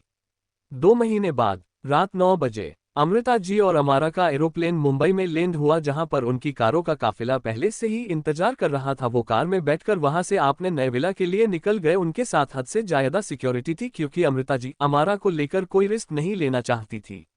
उनकी कारों का काफिला एक सुंदर से विला के बाहर आकर रुका। गार्ड ने गेट खोला तो वो अंदर चला गया और कारें रुकी। गार्ड ने गेट खोला तो अमारा और अमृता जी दोनों बाहर आई। सामने एक सुंदर सा विला देखते ही अमारा के चेहरे पर खूबसूरत सी मुस्कान आ गई थी। वो खुशी से बोली, मम्मा ये कितना सुंदर है। अमृता जी के चेहरे पर भी मुस्कान आ गई, आखिर वही तो उनकी खुशियों की वजह थी। वो बोली, अब बाहर से ही देखना है या अंदर भी चलना है। अमारा खुशी से हाँ में सर हिला देती है और अमृता जी के साथ अंदर चली जाती है। वही अमारा ने पहले पूरा घर देखा था, फिर वो थक गई जब अमृता जी से चिपक कर सो गई थी। अमृता जी का रूम। अमृता जी उसका सर सहलाते हुए मन में बोली, हम यहाँ तो आ गए हैं, अगर उनमें से किसी से सामना हुआ तो हमें हिम्मत रखनी होगी। हम उन्हें कभी पता नहीं चलने देंगे कि अमारा उनकी बेटी है। जैसे आज तक दुनिया से हर किसी से अपनी प्रिंसेस को छिपाया है, अब भी यही करेंगे। कोई भी नहीं जानता था कि अमृता कपूर की एक बेटी है। उन्होंने अमारा को इस तरह दुनिया से छिपाया था कि उसके बारे में कोई जानना चाहे तो भी नॉर्मल इन्फॉर्मेशन के सिवा उसे कुछ भी हासिल ना हो। अमृता जी ने अमारा के सर पर किस कर दी और खुद भी आंखें बंद कर ली। दूसरी तरफ एक बहुत खूबसूरत कहीं एकड़ में फैला वो विला बहुत खूबसूरत लग रहा था। उसी विला के एक कमरे में एक शख्स अमृता जी की तस्वीर को देखते हुए शिद्दत से बोले, फाइनली तुम यहाँ आ ही गई जान, अब तुम्हें फिर से मेरा होने से कोई नहीं रोक पाएगा। कोई भी नहीं। उसकी हाथों में अलग ही बेचैनी, सनक, गुस्सा जाहिर हो रहा था, सिर्फ अमृता जी के लिए था। योजक चिन्ह, योजक चिन्ह, योजक चिन्ह, योजक चिन्ह, योजक चिन्ह, योजक चिन्ह। अगली सुबह अमृता जी की आंख खुली तो उन्होंने देखा अमारा उनसे चिपक कर सो रही थी। ये देखकर उनके चेहरे पर मुस्कान आ गई। वो उसके सर को चूमकर बेड से उठ गई और बाथरूम में चली गई। अमृता जी बाहर निकली तो अमारा अभी भी सो रही थी। उन्होंने उसे डिस्टर्ब नहीं किया, कल वो ज्यादा ही थक गई थी इसलिए उन्होंने उसको नहीं उठाया, खुद रेडी होकर नीचे चली गई। अमृता जी नीचे आई जहां पर उनके सारे सर्वेंट और गार्ड आ गए थे। वो उन्हें देखकर सख्ती से बोली, आप सब अपना अपना काम ईमानदारी से कीजिएगा और मेरी प्रिंसेस का ध्यान रखिएगा, उनके लिए अमारा जरूरी थी। सभी सर्वेंट और गार्ड ने हाँ में सर हिला दिया और अपने अपने काम में लग गए। अमृता जी हॉल बैठी थी, तभी उनके फोन पर सागर जी का कॉल आया। अमृता जी बोली, जी मिस्टर अरोरा बोलिए। सागर जी बोले, मिस कपूर क्या आप आज ही ऑफिस आ सकती हैं, हमारे पार्टनर भी आ रहे हैं, वो आपसे मिलना चाहते हैं। अमृता जी सख्त आवाज में बोली, मिस्टर अरोरा हमने पहले ही कहा था कि हम कुछ दिन आपके ऑफिस आएंगे। वो अमारा के साथ ही रहना चाहती थी ताकि अमारा यहाँ ढल जाए। सागर जी ये सुनकर घबरा गए। वो बोले, लेकिन आपसे पार्टनर मिलना चाहते हैं तो आपको आना होगा। अमृता जी ने गुस्से से मुट्ठी भींच ली और सख्त आवाज में बोली, ठीक है, हम 10 बजे तक ऑफिस आ जाएंगे। ये बोलकर उसने बिना कुछ कहे फोन रख दिया और उठकर ऊपर की तरफ चली गई। योजक चिन्ह योजक चिन्ह योजक चिन्ह योजक चिन्ह योजक चिन्ह। एक रूम जहां पर 4 लोग मौजूद थे, उनमें से एक सागर जी थे। सागर जी ने फोन काटने के बाद अपने रुमाल से अपना पसीना पोंछा और बोले, वो आ रही है। सख्त जो उनके पास बैठा ही गुस्से से घूर रहा था, वो बोला, सुना मैंने, बहरा नहीं हूं मैं।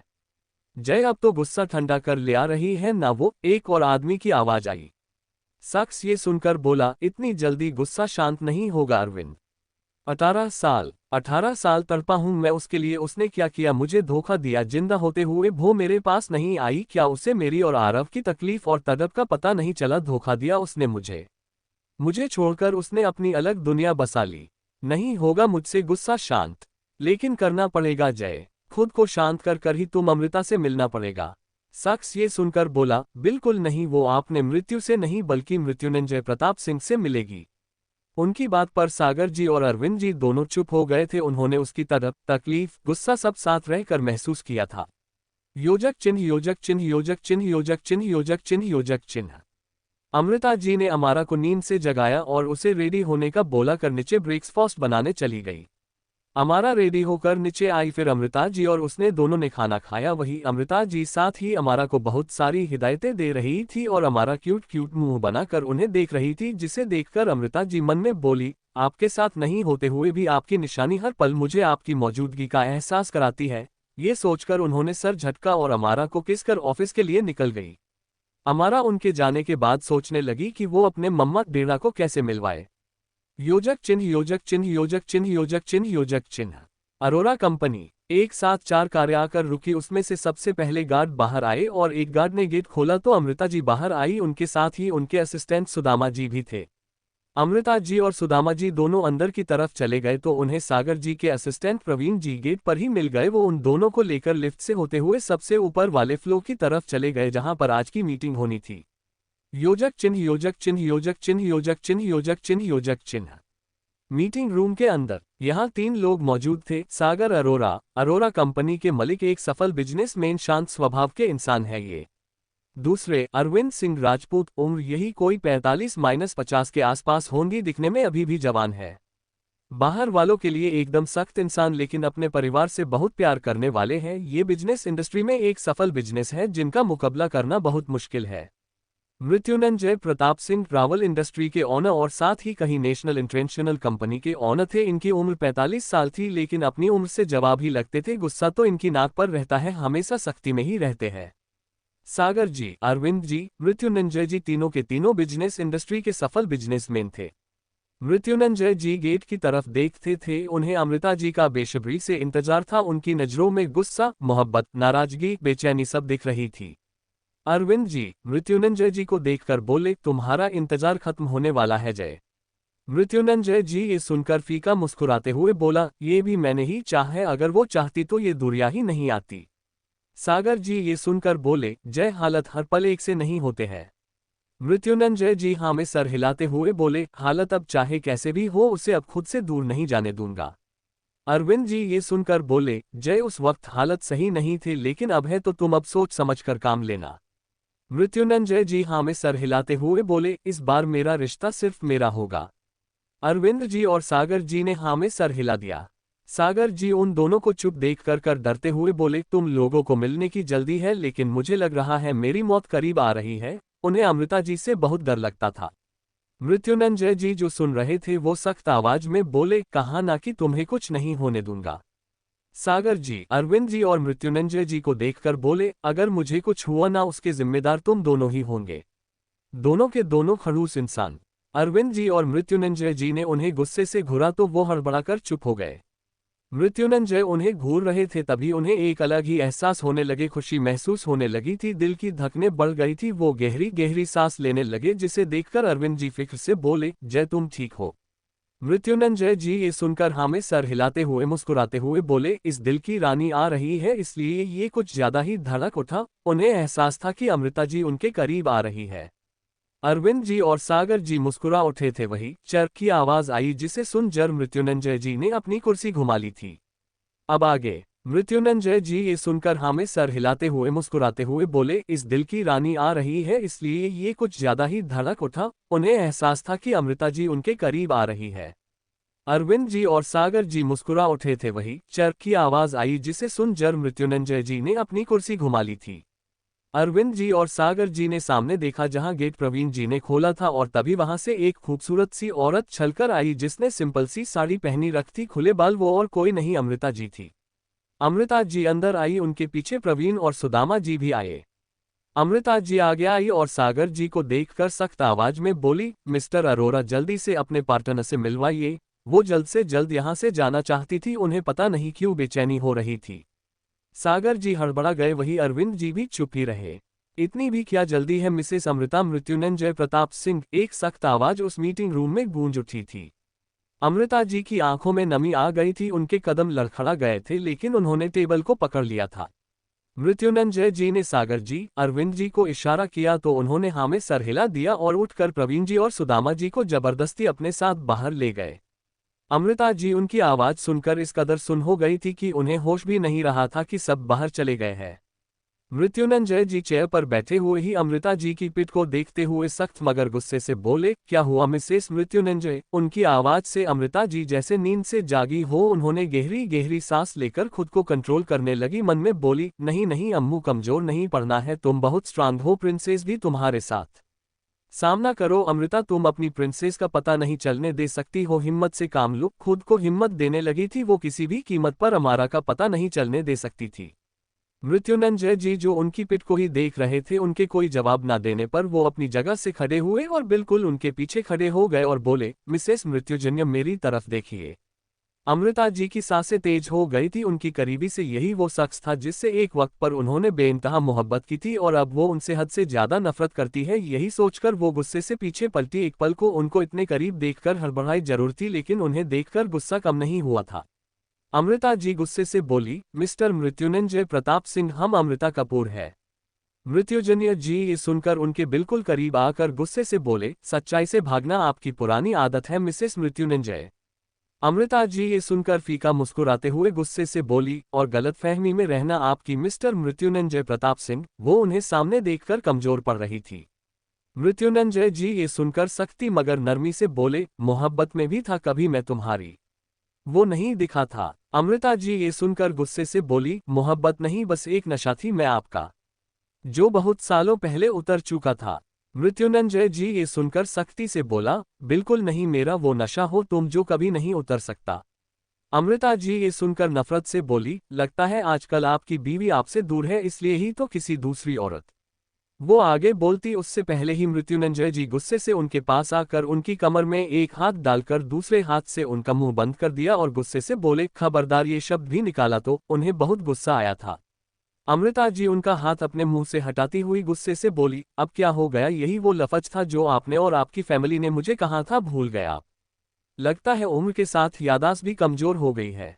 मृत्युंजय जी ये सुनकर उनकी कमर पर अपना हाथ कसते हुए बेशर्मी से बोले, चलो रूम में बताता हूं कि इस उम्र में भी कितनी ताकत है मेरे अंदर।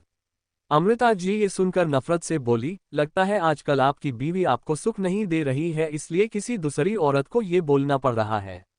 मृत्युंजय जी गुस्से से उनके गाल भींचते हुए गुस्से से बोले, अगर अब एक भी लफ्ज कहा तो ये जबान खींच लूंगा मैं। क्या बकवास कर रही हो दूसरी औरत?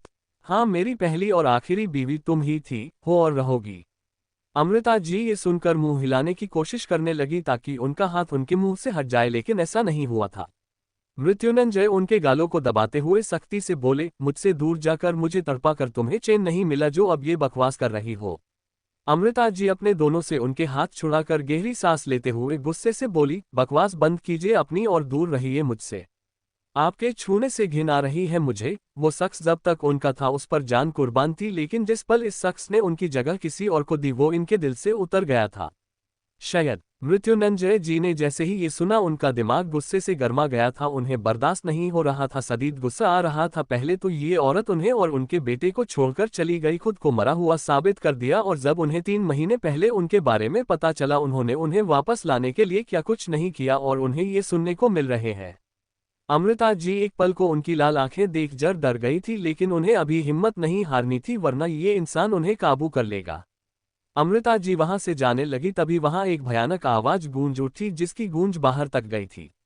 अमृता जी तो हिल गई थी। उन्होंने पीछे मुड़कर देखा जहां हर्षवर्धन जी ने गुस्से से वहां रखी कुर्सी उस बड़ी सी कांच की टेबल पर मार दी थी जिससे भयानक आवाज हुई थी। अरविंद जी, सागर जी, प्रवीण जी, सुदामा जी जो बाहर मौजूद थे, जैसे ही उन्होंने कोई तेज आवाज सुनी वो जल्दी से अंदर आए। सामने का नजारा देखकर वो भी एक पल को हैरान हो गए थे। अमृता जी ने एक नजर मृत्युंजय जी को देखा जो गुस्से से आंखों में अंगार लिए यहाँ का सामान तोड़ रहे थे।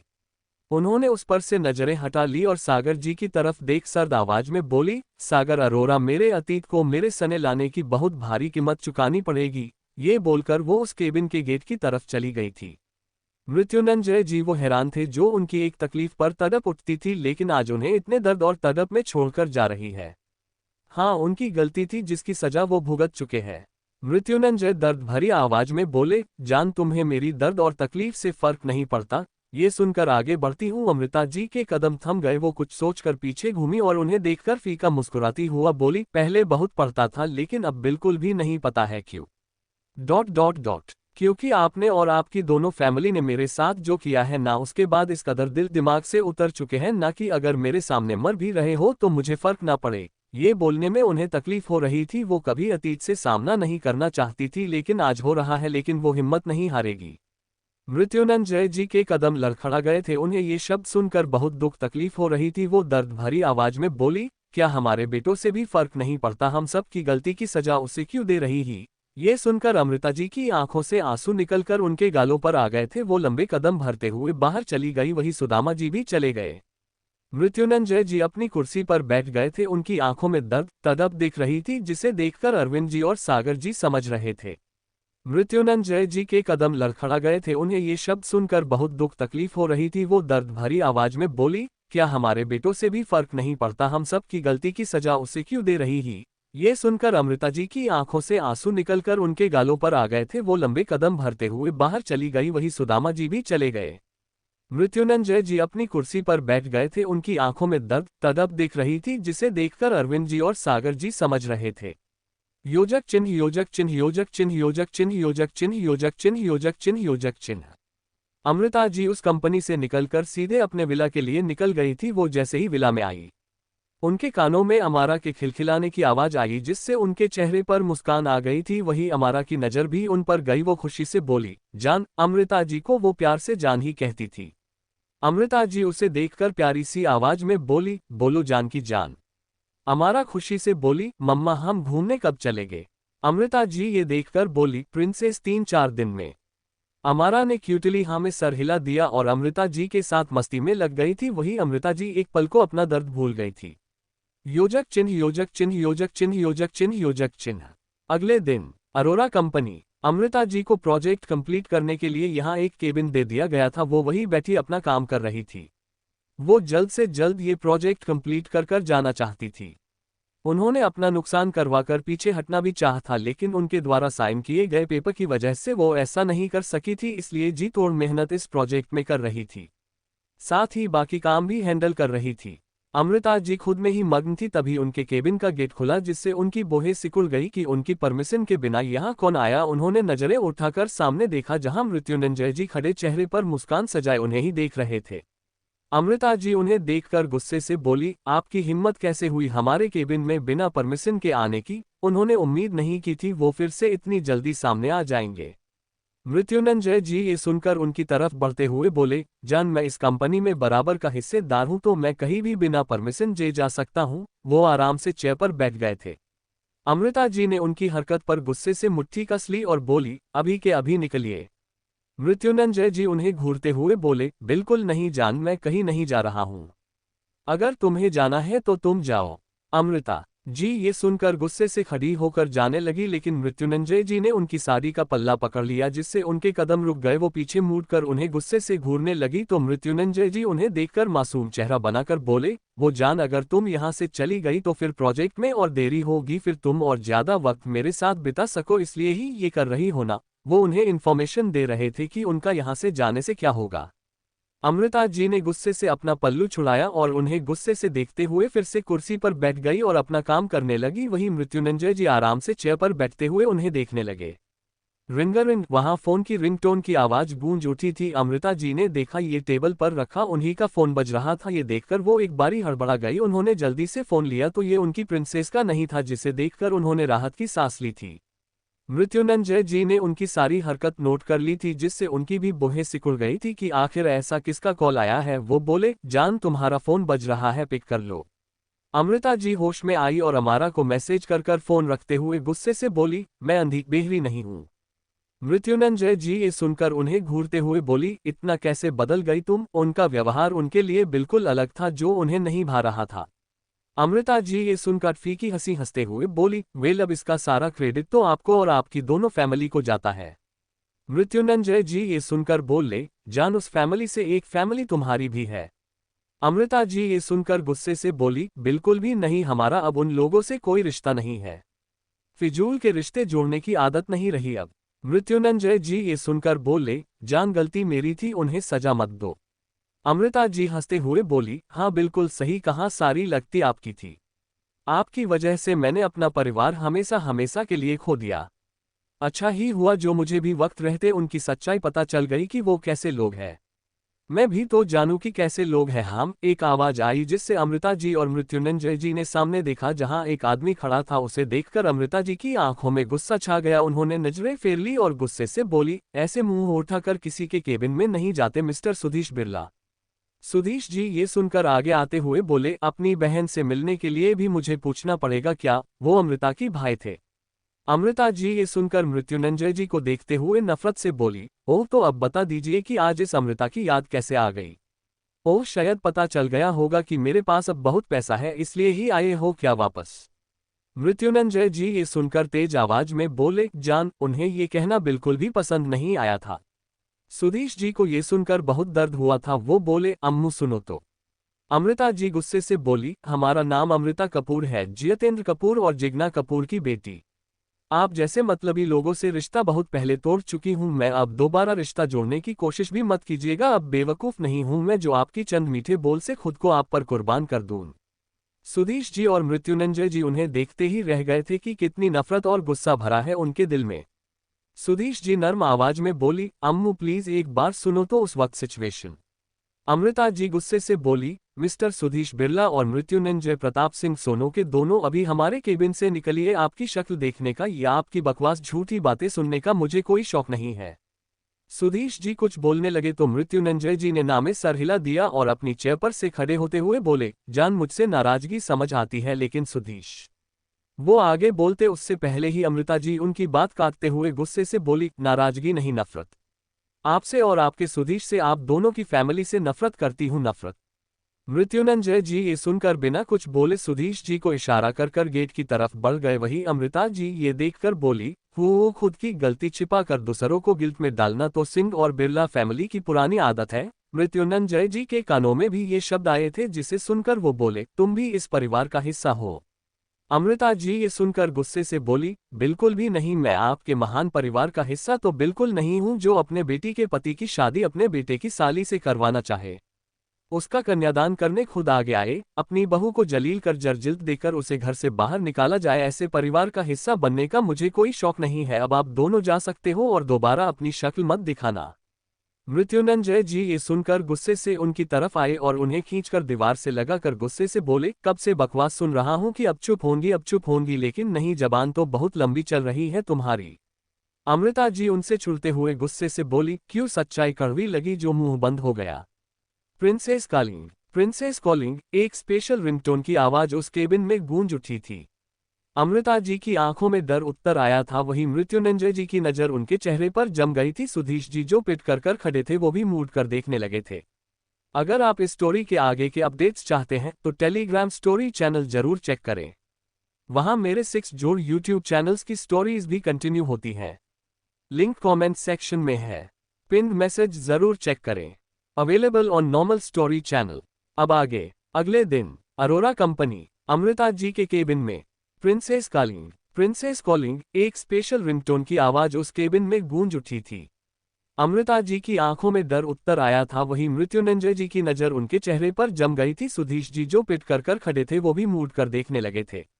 मृत्युंजय जी ने उस तरफ देखा जहां टेबल पर रखा अमृता जी का फोन बज रहा था। वो अमृता जी पर पकड़ ढीली कर उस तरफ बढ़ने लगे। उससे पहले ही अमृता जी तेज कदमों से उस तरफ बढ़ने लगी, जिसे देखकर मृत्युंजय जी ने जल्दी से अमृता जी को पकड़ लिया और गुस्से से बोले, कदम बिल्कुल आगे मत बढ़ाना। अमृता जी कांप गई थी। उनको आवाज सुनकर उनकी आंखी में नमी उतर आई थी। मृत्युंजय जी सुधीश जी की तरफ देखकर बोले, फोन उठा। सुधीश जी होश में आए और जल्दी से टेबल की तरफ बढ़ने लगे। फोन लगातार बज रहा था। अमृता जी तेज आवाज में बोली, हमारे फोन को टच मत करना। सुधीश जी और मृत्युंजय जी दोनों ने उनकी बात नहीं सुनी। सुधीश जी ने फोन हाथ में लेकर उठाकर स्पीकर पर कर दिया। इसी के साथ क्यूट सी प्यारी सी आवाज आई, मम्मा जान। मम्मा, ये आवाज अमारा की थी। अमृता जी ने कसकर आंखें बंद कर ली थी। वहीं मृत्युंजय जी ने गुस्से से भरी अपनी लाल आंखों से अमृता जी को देखा। सुधीश जी भी हैरान थे। अमारा को जब सामने से कोई आवाज नहीं आई तो वो क्यूटली बोली, मम्मा जान, आप कुछ बोल क्यों नहीं रहे हो? मम्मा मम्मा, वो बार बार पुकार रही थी। मृत्युंजय जी ये सुनकर गुस्से से अमृता जी को देखकर धीमी आवाज में बोले, हमारी प्रिंसेस। अमृता जी होश में आई आईना में सर हिलाते हुए बोली, मेरी प्रिंसेस। मृत्युंजय जी ने ये सुनकर गुस्से मगर नाराजगी से भरे भाव से उन्हें देखा। अमृता जी ने मृत्युंजय जी की ढीली पकड़ देखकर उन्हें खुद से दूर धक्का दिया और सुधीश जी की तरफ बढ़ी और उनसे फोन ले लिया और गहरी सांस लेकर फोन को स्पीकर से हटाने लगी। लेकिन उससे पहले मृत्युंजय जी पर नजर गई तो वो नामे सर हिलाने लगे। पता नहीं क्यों वो खुद को रोक नहीं पाए और फोन स्पीकर से नहीं हटाया और खुद को बिल्कुल नॉर्मल कर कर बोली, प्रिंसेस। इतने सालों ने वो चेहरे के भाव खुद की फीलिंग छिपाना सीख गई थी। अमारा की क्यूट सी आवाज आई, ओहो मम्मा, आप बोल क्यों नहीं रहे थे? आप ठीक हो ना? अमृता जी नर्म आवाज में बोली, हाँ प्रिंसेस, मैं बिल्कुल ठीक हूँ। अमारा क्यूटली बोली, तो आप क्यों नहीं बोल रहे थे? आरा गुस्सा, उसने मुंह फुला लिया था। अमृता जी के चेहरे पर हल्की सी स्माइल आ गई। वो बोली, अच्छा तो प्रिंसेस मम्मा से गुस्सा हो गई है। मृत्युंजय जी और सुधीश जी अमृता जी को देख रहे थे जो बात कर रही थी। वहीं मृत्युंजय जी, उन्हें तो समझ नहीं आ रहा था वो क्या करे या क्या कहे। जिस प्रिंसेस को पाने के लिए उन्होंने इतनी मिन्नतें मांगी थी वो प्रिंसेस उनकी जिंदगी में थी, लेकिन उसे छिपा दिया गया था। क्या उनकी एक गलती इतनी बड़ी थी कि उनसे हर खुशी छीन ली गई? अमारा मुंह फुलाकर बोली, हाँ बहुत सारा गुस्सा। अमृता जी के चेहरे पर स्माइल आ गई। वो बोली, अच्छा तो मेरी प्रिंसेस मम्मा को कैसे माफ करेगी? अमारा सोचने का नाटक करते हुए क्यूटली बोली, हम जो बोलेंगे आप मानोगे। अमृता जी ये सुनकर बोली, अगर गलत बात हुई तो बिल्कुल नहीं। अमारा मुंह फुलाकर बोली, बिल्कुल गलत बात नहीं है, आप सुनो तो। अमृता जी बोली, तो फिर बोलिए। अमारा क्यूटली बोली, हम आज गार्ड के साथ घूमने चले जाए। अमृता जी ये सुनकर बोली, बिल्कुल भी नहीं। वो नहीं चाहती थी कि वो अकेले जाए और उसे कोई प्रॉब्लम हो। अमारा क्यूटली बोली, जान प्लीज ना, हम बिल्कुल भी शैतानी नहीं करेंगे और ना कहीं गुम होंगे और गार्ड भैया के साथ ही रहेंगे, प्लीज ना जान। जाने दो ना, अपनी नन्ही सी जान को मना करोगी? वो उन्हें मशका लगा रही थी। सुधीश जी ये सुनकर मृत्युंजय जी को देखने लगी। एक वक्त था जब वो भी अमृता जी से अपनी बात मनवाने के लिए ऐसी ही हरकतें करता था और आज उसकी परछाई कर रही है। वहीं मृत्युंजय जी के चेहरे पर हल्की सी स्माइल आ गई। उन्होंने अपने कदम अमृता जी की तरफ बढ़ा दिए थे। अमृता जी अमारा से बात करते वक्त उसने सुधीश जी और मृत्युंजय जी को बिल्कुल इग्नोर कर दिया था। अमृता जी अमारा की बात सुन जर प्यार से बोली, मम्मा की जान, आप मम्मा को मस्का मत लगाओ क्योंकि आपको परमिशन तो नहीं मिलने वाली है। अगर आपको घूमना है तो कल हम दोनों साथ चलेंगे, लेकिन आप अकेले बिल्कुल नहीं जाओगी। वो जानती थी कि उनकी बच्ची बहुत मासूम और शरारती है, इसलिए वो उसे अकेले तो बिल्कुल नहीं भेजने वाली थी। अमारा ने मुंह फुला लिया था, वो अब कुछ नहीं बोल रही थी। वहीं मृत्युंजय जी जो अमारा की आवाज सुनने के लिए बिल्कुल अमृता जी के करीब आ गए थे, उन्होंने अमृता जी के कंधे पर सर टिका के उन्हें पीछे से बाहों में भर लिया। वहीं अमृता जी अचानक हुई इस हरकत से चहुक उठी थी। उन्होंने गुस्से से उन्हें घूर कर देखा क्योंकि बोल तो वो सकती नहीं थी, आखिर उनकी प्रिंसेस जो कॉल पर थी। अगर उसे जरा भी भनक लगती तो वो जिद कर सारी बातें मनवा लेती थी। सुधीश जी ये देख जर खुद से ही बोल ले, इस उम्र में भी ये नहीं सुधर सकता। उनके सामने उन दोनों को करीब देखना पहली बार नहीं था। मृत्युंजय जी की आंखों में अमारा की आवाज सुनने के लिए बेचैनी दिखने लगी थी। वहीं वो अमृता जी को आंखों से ही इशारा कर रहे थे कि वो अमारा से बात करे। अमृता जी ने गुस्से से उन्हें देखा, लेकिन अभी उनसे ज्यादा उनकी प्रिंसेस जरूरी थी जो मुंह फुला कर बैठी थी। वो प्यार से बोली, प्रिंसेस। अमारा क्यूटली मगर जिद्दी बच्चे की तरह बोली, हमें अभी घूमने जाना है, मतलब जाना है। उसे बहुत जरूरी काम था, इसलिए बाहर जाना जरूरी था। अमृता जी उसे समझाते हुए बोली, प्रिंसेस। अमारा जिद करते हुए आगे बोली, नो प्रिंसेस। अमृता जी उसके लहजे से समझ गई थी कि वो जिद पकड़कर बैठ गई। वो बुदबुदाई, जैसा बाप वैसी औलाद, बिल्कुल बाप पर गई है। हाँ, वो उनके लिए मृत्युंजय जी का फीमेल वर्जन था। मृत्युंजय जी के लब ये सुनकर मुस्कुरा उठे थे कि उनकी बेटी उनके जैसी है। अमारा जिद करते हुए क्यूटली बोली, हम जाएंगे, मतलब जाएंगे, साथ एक ड्राइवर, 2 गार्ड लेकर जाएंगे, लेकिन जाएंगे जरूर। उसने आवाज रुआसी कर ली थी ताकि अमृता जी पिघल जाए। अमृता जी कुछ बोलती उससे पहले ही उन्हें सिसकने की आवाज आई, जिससे अमृता जी, मृत्युंजय जी और सुधीश जी तीनों बेचैन हो गए थे। अमृता जी बेचैनी और फिक्र से बोली, प्रिंसेस रोना बंद कीजिए। ओके ओके, आप चले जाना, लेकिन रोना नहीं बच्चा, वरना तबीयत खराब हो जाएगी ना। उनकी बच्ची को कहीं प्रॉब्लम थी, उसे उन्होंने बिल्कुल फूल की तरह रखा था। अमारा ये सुनकर ना आए आंसू भी पहुंचते हुए क्यूटली बोली, तो फिर आप यहाँ सबको बोलो हमें ले जाए। उसके मामले में गार्ड सिर्फ उसकी मम्मा की सुनते थे और किसी की नहीं। अमृता जी ये सुनकर नर्म लहजे में बोली, ओके, मैं अभी निकुंज को कॉल करती हूँ, वो आपको ले जाएंगे, लेकिन प्रिंसेस कोई शैतानी और शरारत नहीं, अनजान लोगों से बिल्कुल बात नहीं करना है। अमारा ये सुनकर खिलखिलाते हुए बोली, मम्मा हम 2 ईयर के नहीं बल्कि 18 ईयर के हैं। मृत्युंजय जी की आंखें उसकी हंसी सुनकर सुकून से बंद हो गई थी, वही अमृता जी के चेहरे पर भी मुस्कान आ गई थी। वो बोली, मेरे लिए आप मेरी नन्ही सी जान ही हो, उनके लिए तो वो उनकी दुनिया ही थी, उनके जीने की इकलौती वजह थी।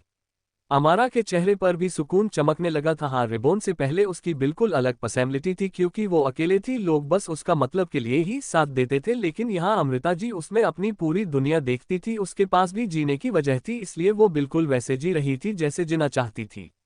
अमारा खुशी से बोली, ओके जान, हम रेडी ही जाते हैं, आप एन को कॉल करो जल्दी से।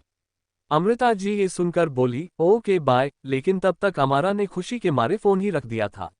मृत्युंजय जी के सामने सच आ चुका है कि अमारा उनकी ही बेटी है, अब वो क्या करेंगे। अमृता जी क्या अमारा को उसके पिता कौन है ये बता पाएगी? आखिर ऐसी कौन सी गलतफहमी थी जिस वजह से अमृता जी, मृत्युंजय जी अलग हो गए थे? इन सवालों के जवाब जानने के लिए सुनते रही। अब आगे। अगले दिन अरोरा कंपनी, अमृता जी के केबिन में। अमारा के चेहरे पर भी सुकून चमकने लगा था। हाँ, रिबोन से पहले उसकी बिल्कुल अलग पर्सनैलिटी थी, क्योंकि वो अकेले थी, लोग बस उसका मतलब के लिए ही साथ देते थे, लेकिन यहाँ अमृता जी उसमें अपनी पूरी दुनिया देखती थी, उसके पास भी जीने की वजह थी, इसलिए वो बिल्कुल वैसे जी रही थी जैसे जीना चाहती थी। अमारा खुशी से बोली, ओके जान, हम रेडी ही जाते हैं, आप एन को कॉल करो जल्दी से। अमृता जी ये सुनकर बोली, ओके बाय, लेकिन तब तक अमारा ने खुशी के मारे फोन ही रख दिया था। अमृता जी ने नामे सर हिलाया, तभी उन्हें एहसास हुआ कि वो मृत्युंजय जी की बाहों में खड़ी हुई है। वो उनसे आजाद होते हुए गुस्से से बोली, ये क्या बदतमीजी है। मृत्युंजय जी गुस्से से बोले, तुमने मुझसे इतनी बड़ी बात कैसे छिपाई? अमृता जी ने उनकी बात को इग्नोर कर दिया और कॉल कर निकुंज, जो कि एक हेड बॉडीगार्ड और अमारा का पर्सनल बॉडीगार्ड था, उसे इंस्ट्रक्शंस देने लगी कि अमारा को कहाँ ले जाना है, क्या खिलाना है, कितना घुमाना है। वही सुधीश जी, मृत्युंजय जी दोनों उन्हें देखने लगे थे। एक वक्त था जब वो बिल्कुल केयरलेस थी और आज बिल्कुल अलग थी। अमृता जी ने फोन रखा और मृत्युंजय जी की तरफ देखकर बोली, आप दोनों यहाँ से जा सकते हैं। मृत्युंजय जी ने गुस्से से उन्हें दीवार पर लगा दिया और गुस्से से बोले, प्रिंसेस के बारे में मुझे क्यों नहीं बताया? क्यों छिपाया तुमने कि नन्ही प्रिंसेस मेरी बेटी, उनका भी हक था जानने का कि वो एक नन्ही प्रिंसेस के डेड है। अमृता जी गुस्से से उन्हें धक्का देते हुए बोली, मृत्युंजय प्रताप सिंह, शायद आप भूल गए हैं कि हम इतने सालों से साथ नहीं हैं, हो सकता है कि प्रिंसेस आपकी नहीं, मेरे किसी आशिक की औलाद हो। उन्हें ये कहते हुए बहुत तकलीफ ही रही थी, लेकिन ये लफ्ज उन्होंने बहुत पहले सुने थे। मृत्युंजय जी गुस्से से बोले, हिम्मत कैसे हुई तुम्हारी ये बात करने की? उन्हें ये बात बिल्कुल बर्दाश्त नहीं हुई थी कि वो खुद के कैरेक्टर पर उंगली उठाए। अमृता जी ये सुनकर हंसते हुए बोली, ओह भूल गए, यही वो लफ्ज थे जो शायद सालों पहले मेरे कैरेक्टर पर उठे गए थे, तब तो आप गायब थे। मृत्युंजय जी ये सुनकर उनके सर से सर जोड़ते हुए बोले, जानता हूँ गलती हो गई थी, आज भी तुम्हारे सामने झुक माफी मांगने को तैयार हूँ। वो आज भी उस बात से पछता रहे थे। अमृता जी ये सुनकर उनसे दूर होते हुए बोली, उससे मेरे सारे दर्द भर जाएंगे। मृत्युंजय जी चुप हो गए थे, वही सुधीश जी भी हताश हो गए। वही अमृता जी ये देखकर फीकी हंसी हंसते हुए बोली, अब जाइए यहाँ से। मृत्युंजय जी ये सुनकर सख्त आवाज में बोले, मुझे प्रिंसेस से मिलना है, वो उनकी बेटी थी, उनके भी हक थे उस पर, वो उसे देखना चाहते थे। अमृता जी सख्ती से बोली, कभी नहीं, मेरी बेटी के पास आने तक का ख्याल दिल दिमाग से निकाल दीजिए। मृत्युंजय जी तड़पकर बोला, वो मेरी भी बेटी है। अमृता जी उन्हें घूरते हुए बोली, बिल्कुल नहीं, वो सिर्फ मेरी बेटी है और मेरी ही रहेगी, उसका आपसे कोई रिश्ता नहीं है। वो कभी नहीं चाहती थी कि वो उस परिवार में जाए। मृत्युंजय जी गुस्से से बोले, तुम ऐसा नहीं कर सकती हो, मैं प्रिंसेस को बताऊंगा कि मैं उसका डेट हुआ, तुम मुझे नहीं रोक सकती। अमृता जी हंसते हुए बोली, हाँ हाँ जरूर बताइए, फिर ये भी बताना कि क्यों उसकी मम्मा आपसे दूर थी। डॉट डॉट डॉट डॉट आपकी फैमिली ने कैसे मुझे धक्के मारकर जलील कर घर से निकाला था और उस वक्त उसके डेट किसी और औरत के साथ थे। उसकी मम्मा ने खुद को सही साबित करने के लिए कितनी मिन्नतें की थी लेकिन नहीं सुनी, बल्कि वो दूसरी शादी कर रहे थे। उसकी मम्मा रोकने भी आई थी लेकिन उसके डेट की मां ने मुझे धक्के मारकर निकाल दिया। ये बताइए, आप शौक से बताइएगा। उसके बाद मेरी प्रिंसेस की नफरत सहने के लिए भी तैयार रहना। उन्होंने खुद को इतना कड़ा कर लिया था, अब वो अतीत के दर्द को बर्दाश्त कर सकती थी। मृत्युंजय जी जड़ हो गए हैं। आखिर उन्होंने जो भी कहा था वो सब सच था, लेकिन कुछ बातें ही सच थी भी बताना चाहते थे, लेकिन वो ना सुनना चाहती थी और ना समझना चाहती थी। सुधीश जी की नजरें भी झुक गई थी। अमृता जी उन दोनों को देखकर हंसने लगी थी, वहीं मृत्युंजय जी उनकी हंसी के पीछे के दर्द को बखूबी समझ रहे थे। उन्हें खुद को भी बहुत तकलीफ हो रही थी। अमृता जी उन दोनों को देखकर बोली, दरवाजा उस तरफ है। वो अब टूट रही थी लेकिन इनके सामने नहीं बिखरना चाहती थी। मृत्युंजय जी उनके करीब आए और उनकी आंखों में आंखें डालकर गुस्से से बोले, प्रिंसेस को तो मैं तुमसे लेकर रहूंगा। वो आवेश में आकर बोल गए थे। अमृता जी ये सुनकर एक पल को डर गई थी, कहीं सच में उन्होंने उनकी प्रिंसेस को छीन लिया तो वो कैसे जी पाएगी। उनकी तो जीने की इकलौती वजह ही वो है। नहीं, ऐसा नहीं हो सकता है। मृत्युंजय जी उन्हें देखते हुए उस केबिन से निकल गए थे। वही सुधीश जी अमृता जी के पास जाना चाहते थे लेकिन नहीं जा सकते थे। फिलहाल उन्हें मृत्युंजय जी के पीछे जाना था ताकि जो तूफान आने वाला है उसे शांत कर सके। वो भी उनके पीछे निकल गए। अमृता जी के चेहरे पर दर्द भरी मुस्कान आ गई, उनके कदम लड़खड़ा गए, वो जमीन पर बैठ गई थी, उनकी आंखों से आंसू निकलने लगे थे। योजक चिन्ह, योजक चिन्ह, योजक चिन्ह, योजक चिन्ह, योजक चिन्ह, योजक चिन्ह। दूसरी तरफ 12 बजे ताज होटल, काल्पनिक नाम। एक साथ तकरीबन 20 लग्जरियस कारों का काफिला होटल के पार्किंग एरिया में आकर रुका। वहां मौजूद सबकी नजरें उस पर चली ही गई थी। कारों के दरवाजे खुले और उसमें से एक जैसे कपड़े पहने ब्लैक कमांडो बाहर निकले, जिनके हाथों में बड़ी बड़ी बंदूकें थी और उनके टी शर्ट की लोगों पर SR का लोगो लगा हुआ था। वही उस लोगो को देखकर वहां मौजूद लोग डर से जाने लगे थे। आखिर SR को कौन नहीं जानता था, मौत का दूसरा नाम ही SR था। सभी ब्लैक कमांडो एक कतार में खड़े हो गए थे। वही उनमें से एक कमांडो ने बीच में मौजूद एक कार का गेट खोला, जिसमें से एक काला चमचमाता लग्जरियस जूते पहने हुए पैर बाहर आया और इसी के साथ एक रोबदार शख्सियत के मालिक अगस्त्य सिंह राजपूत उर्फ SR, 6 फीट 3 इंच हाइट, उम्र 26 साल, काली गहरी आंखें, पतले होठ, लंबी नाक, परफेक्ट जो लाइन, चेहरे पर बीर्ड, जेल से सेट किए गए काले बाल, ब्लैक टैक्सीडो। ये बहुत हैंडसम है। इनके हैंडसम चेहरे पर झलकता तेज और घमंड गुरूर इन पर बहुत जचता है। गुस्सा तो इनकी नाक पर रहता है, कब भड़क जाए कोई कह नहीं सकता है। ये शख्स खतरनाक पर्सनैलिटी के नंबर 1 बिजनेसमैन है। अगर कोई इनका भयानक रूप देख ले तो इनके सामने कभी दोबारा ना आए, बाकी तो आपको कहानी में पता चल जाएगा। अगस्त्य अपनी कार से उतरकर होटल के अंदर की तरफ बढ़ गए। वहीं उनके पीछे उनके पर्सनल असिस्टेंट और हेड बॉडीगार्ड के साथ ब्लैक कमांडो गार्ड चल रहे थे। अगस्त्य की चाल बिल्कुल राजा वाली थी। मैं आज यहाँ पर एक इम्पोर्टेंट मीटिंग होने वाली थी, इसलिए यहाँ पर तकरीबन 20 लोग इकट्ठे हुए थे। सब आपस में बातें कर रहे थे। तभी उस रूम का गेट खुला तो सबकी नजरें उस तरफ चली गई और जो अब तक यहाँ हल्ला गुल्ला था वो बिल्कुल शांति में तब्दील हो गया था। अभी भी क्यों ना सामने अगस्त्य सिंह राजपूत, उनके पर्सनल असिस्टेंट और हेड बॉडीगार्ड खड़े थे। योजक चिन्ह, योजक चिन्ह, योजक चिन्ह, योजक चिन्ह, योजक चिन्ह। क्या मृत्युंजय जी अमृता जी से अमारा को छीन लेंगे? अमृता जी अब क्या करेगी? ताज होटल में कौन सी मीटिंग होने वाली है? अगस्त्य और अमारा की मुलाकात कैसी होगी?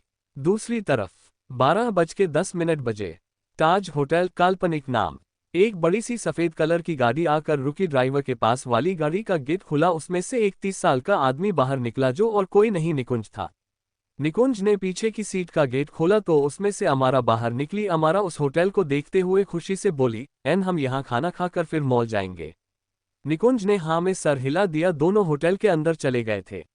निकुंज और अमारा दोनों होटल के अंदर चले गए थे। निकुंज और अमारा वहां से सीधे होटल में बने रेस्टोरेंट में गए। वहां पर अमारा ने तरह तरह का खाना ऑर्डर किया था, लेकिन निकुंज ने सब कैंसिल कर दिया था क्योंकि उसे अमृता जी के सख्त ऑर्डर मिले थे कि अमारा को क्या क्या खिलाना है। इसलिए बाद में उसने उस अकॉर्डिंग ऑर्डर किया और अमारा मुंह बनाती हुई इधर उधर देखते हुए सब खा रही थी। वहीं निकुंज जो उसकी सेफ्टी के लिए पिछले 3 महीनों से था, वो उसकी ज्यादातर आदत जानता था, इसलिए कोई रिएक्ट नहीं किया था। योजक चिन्ह योजक चिन्ह योजक चिन्ह योजक चिन्ह योजक चिन्ह योजक चिन्ह 12:40 बजे में आज यहाँ पर गैंगस्टर और बिजनेसमैन की मीटिंग होने वाली थी, इसलिए यहाँ पर तकरीबन 20 लोग इकट्ठे हुए थे। सब आपस में बातें कर रहे थे। तभी उस रूम का गेट खुला तो सबकी नजरें उस तरफ चली गई और जो अब तक यहाँ हल्ला गुल्ला था वो बिल्कुल शांति में तब्दील हो गया था। अभी भी क्यों ना सामने अगस्त्य सिंह राजपूत, उनके पर्सनल असिस्टेंट और हेड बॉडीगार्ड खड़े थे। अगस्त्य चलकर अंदर आया और एक सोफे पर एक पैर के ऊपर पैर रखकर बैठ गया। इसी के साथ वहां मौजूद बाकी सब सीधे होकर बैठ गए थे। अगस्त्य को देखकर एक बिजनेसमैन डरते हुए नर्म आवाज में बोले, सर आप तो जानते ही ये मीटिंग किस लिए है, प्लीज हम सभी की मदद कीजिए। दूसरा बिजनेसमैन बोला, हाँ सर प्लीज, वो गैंगस्टर हमसे 50 करोड़ रुपए मांग रहा है, अगर नहीं दिया तो वो हमारी फैमिली को और हमको मारने की धमकी दे रहा है। अगस्त्य ये सुनकर सर्द आवाज में बोला, इसमें मेरा क्या फायदा होगा। पक्का बिजनेसमैन था, वो खुद का प्रॉफिट पहले देखता था। बिजनेसमैन ये सुनकर धीमी आवाज में खुसूर फुसूर कर बोले, जो आप चाहे। अगस्त्य ये सुनकर सर्द नजरों से अपने असिस्टेंट को देखा तो वो बोला, हमें आप सभी बिजनेसमैन से 25 करोड़ चाहिए। ये सुनकर बिजनेसमैन सभी लोग चुप हो गए थे। आखिर उन्होंने तो पैसे बचाने के लिए ही इतनी मुश्किल से अगस्त्य से मिलने का मौका मिला था, लेकिन यहाँ तो वो खुद भी पैसे मांग रहा था। लेकिन क्यों, उसके पास तो बहुत ही ज्यादा पैसे थे, तो उसे क्यों चाहिए। असिस्टेंट ये सुनकर सख्त आवाज में बोला, आप सभी जल्दी से फैसला बताइए, इतना वक्त नहीं है सर के पास। एक बिजनेसमैन बोला, सर मैं देने को तैयार हूं, क्योंकि वो जानता था कि उस गैंगस्टर से आधे पैसे ही ले रहा था। ऊपर से जब वो बचाने आया तो कोई भी उनका कुछ नहीं बिगाड़ सकता था। वही बाकी बिजनेसमैन भी जल्दी से हाँ में सर हिला दिया। वही तभी खटक करती का गेट खुला और 3 लोग और अंदर आए। उन सबको देखकर बिजनेसमैन तो चुप हो गए थे, क्योंकि यही वो गैंगस्टर था और उसके साथ उसके चमचे थे। गैंगस्टर उन सबको देखकर बोला, क्या रे सालो, तुम लोगों ने यहाँ काय को मीटिंग करी, मैं कोई डरता नहीं हूँ किसी से। फिर अगस्त्य की तरफ देखकर बोला, ओह तेरी की एक और पैसे देने वाली मुर्गी, चल बे निकाल तू भी पैसे। वो उसे नहीं जानता था, क्योंकि अगस्त्य बहुत ही कम लोगों के सामने जाता था। अगस्त्य ये सुनकर गर्दन टेढ़ी मेढ़ी करने लगा, जिसे देखकर अगस्त्य का असिस्टेंट और बॉडीगार्ड डरने लगा, क्योंकि ये अगस्त्य जब करता था, जब उसे बहुत गुस्सा आता था, तब उसका क्रूर रूप सामने आता था। गैंगस्टर अगस्त्य को कुछ न बोलते देखकर उसके सामने रखी टेबल पर पैर रखकर गुस्से से बोल सुनाए। उसकी आवाज आगे आई नहीं, वही वहां एक गन शॉट की आवाज गूंज उठी। ये गोली अगस्त्य ने गुस्से से उस गैंगस्टर के सर पर चला दी थी, वो वही ढेर होकर गिर गया था। बिजनेसमैन ये देखकर सभी डर गए थे। वही गैंगस्टर के साथ आए लोग अगस्त्य पर हमला करने के लिए आगे बढ़े, लेकिन दोनों वही भी मारे गए। अगस्त्य अपनी गन को पॉकेट में रखते हुए सर्द आवाज में बोला, क्लीन दिस मिस। ये बोलकर वो एक सरसरी सी निगाह बिजनेसमैन पर डालकर बाहर निकल गया। उसके पीछे उसके असिस्टेंट और हेड बॉडीगार्ड भी बाहर निकल गए थे। वही बॉडीगार्ड इन सब काम को निपटाने लगे थे। अगस्त्य चलते हुए सर्द आवाज में बोला, इन सब से जो भी पैसे आए उन्हें डोनेट कर दो। वो अच्छा का भी गलत तरीके से करता था। असिस्टेंट ने हाँ में सर हिला दिया। वही वो तीनों वहां से आगे बढ़ गए। तभी किसी लड़की का वजूद आकर अगस्त्य के सीने से लग गया। वही ये देखकर जहां असिस्टेंट और हेड बॉडीगार्ड डर गए, क्योंकि उनके बॉस को किसी लड़की का खुद के करीब आना पसंद नहीं था। वही अगस्त्य की आंखें भी गुस्से से आग उगलने को तैयार थी। उसके हाथों की मुट्ठियां कस गई थी। योजक चिन्ह योजक चिन्ह योजक चिन्ह योजक चिन्ह योजक चिन्ह योजक चिन्ह योजक चिन्ह योजक चिन्ह। सिंह मैंशन हॉल में इस वक्त यहाँ पर कई लोग मौजूद थे। कहानी को आगे बढ़ाने से पहले इंट्रोडक्शन करवा देते हैं। मृत्युंजय जी के माता पिता दयाराम प्रताप सिंह और दमयंती प्रताप सिंह, उम्र 80-75। मृत्युंजय जी के छोटे भाई और उनकी पत्नी मनीष प्रताप सिंह और मीता प्रताप सिंह, उम्र 48-45। मनीष जी और मिता जी के बच्चे मिताली प्रताप सिंह और मीत प्रताप सिंह, उम्र 23। ये दोनों ट्विंस है। सुधांशु जी के माता पिता विनोद बिरला और आभा बिरला, उम्र 80-75। सुधांशु बिरला, अंजलि बिरला, उम्र 48-52। सुधांशु जी और अंजलि जी का बेटा अधांश बिरला, उम्र 24 साल। अंजलि जी की बहन काजल शर्मा, उम्र 47। काजल जी की बेटी सोनल शर्मा, उम्र 21 साल। सभी लोग हॉल में बैठे हुए बातें कर रहे थे। वही बाहर एक कार स्पीड से आ रुकी, उसके पीछे भी कहीं गाड़ियां था। उस कार से मृत्युंजय जी बाहर निकले और मेंशन के अंदर चले गए। वहीं बाकी आई एक कार में से सुधीश जी निकले और मृत्युंजय जी के पीछे चले गए। मृत्युंजय जी अंदर आए, उन्हें देखकर दमयंती ही आवाज लगाते हुए बोली, जय बेटा देखो, हमने तुम्हारी और काजल की शादी। वो आगे बोलती उससे पहले ही मृत्युंजय जी गुस्से से गरजते हुए बोले, बस कीजिए। वही ये सुनकर सब सकते में आ गए थे। सुधांशु जी भी वहां आ गए थे। मृत्युंजय जी गुस्से से सबको देखते हुए गुस्से से बोले, सालों पहले मेरी जिंदगी बर्बाद कर कर चैन नहीं मिला क्या आपको? सुधांशु जी उन्हें रोकते हुए बोले, जय। मृत्युंजय जी गुस्से से बोले, आज नहीं, आज बोलने दे, इन सब की वजह से मेरी जान मुझसे दूर चली गई। दमयंती जी की तरफ देखकर बोली, सिर्फ और सिर्फ इस औरत की वजह से। वही ये सुनकर दमयंती जी की नजरें झुक गई, वही आंखों में पछतावे के आंसू आ गए थे। दयाराम जी ये देखकर गुस्से से बोले, जय क्या बकवास कर रहे हो? वो जानते थे उनकी पत्नी ने जो किया गलत किया, लेकिन वो ये भी जानते थे कि उन्हें पछतावा है। मृत्युंजय जी उन्हें देखकर गुस्से से बोले, बकवास नहीं कर रहा हूँ, सच्चाई बता रहा हूँ। सालों पहले इनकी वजह से मेरी जान मुझसे दूर चली गई। मेरे बेटे से उसकी माँ अलग हो गई और मेरी नन्ही प्रिंसेस वो तो जानती भी नहीं है कि उसके डेड भी है, एक भाई भी है, पूरी फैमिली है। आज उनका गुस्सा सब पर निकल रहा था। अंजलि जी, काजल जी ये सुनकर एक दूसरे को देखने लगी थी। क्या उन्होंने जो सुना सही सुना? वही सोनल, वो तो मृत्युंजय जी को अपना डेड बनाना चाहती थी, लेकिन ये सब क्या हो रहा है? To be CONTINEW। अगस्त्य के गले मिलने वाली लड़की कौन थी? अब अगस्त्य उस लड़की के साथ क्या करेगा? मृत्युंजय जी की परिवार ने आखिर ऐसा क्या किया था जिस वजह से अमृता जी उनसे दूर हो गई? मृत्युंजय जी क्या अमृता जी और अमारा को अपनी जिंदगी में वापस ला पाएंगे? इन सवालों का जवाब जानने के लिए सुनते रहिए। Don't forget to like, comment and subscribe. Thanks for listening guys, मिलते हैं सून दूसरे स्टोरी में। Take care, bye.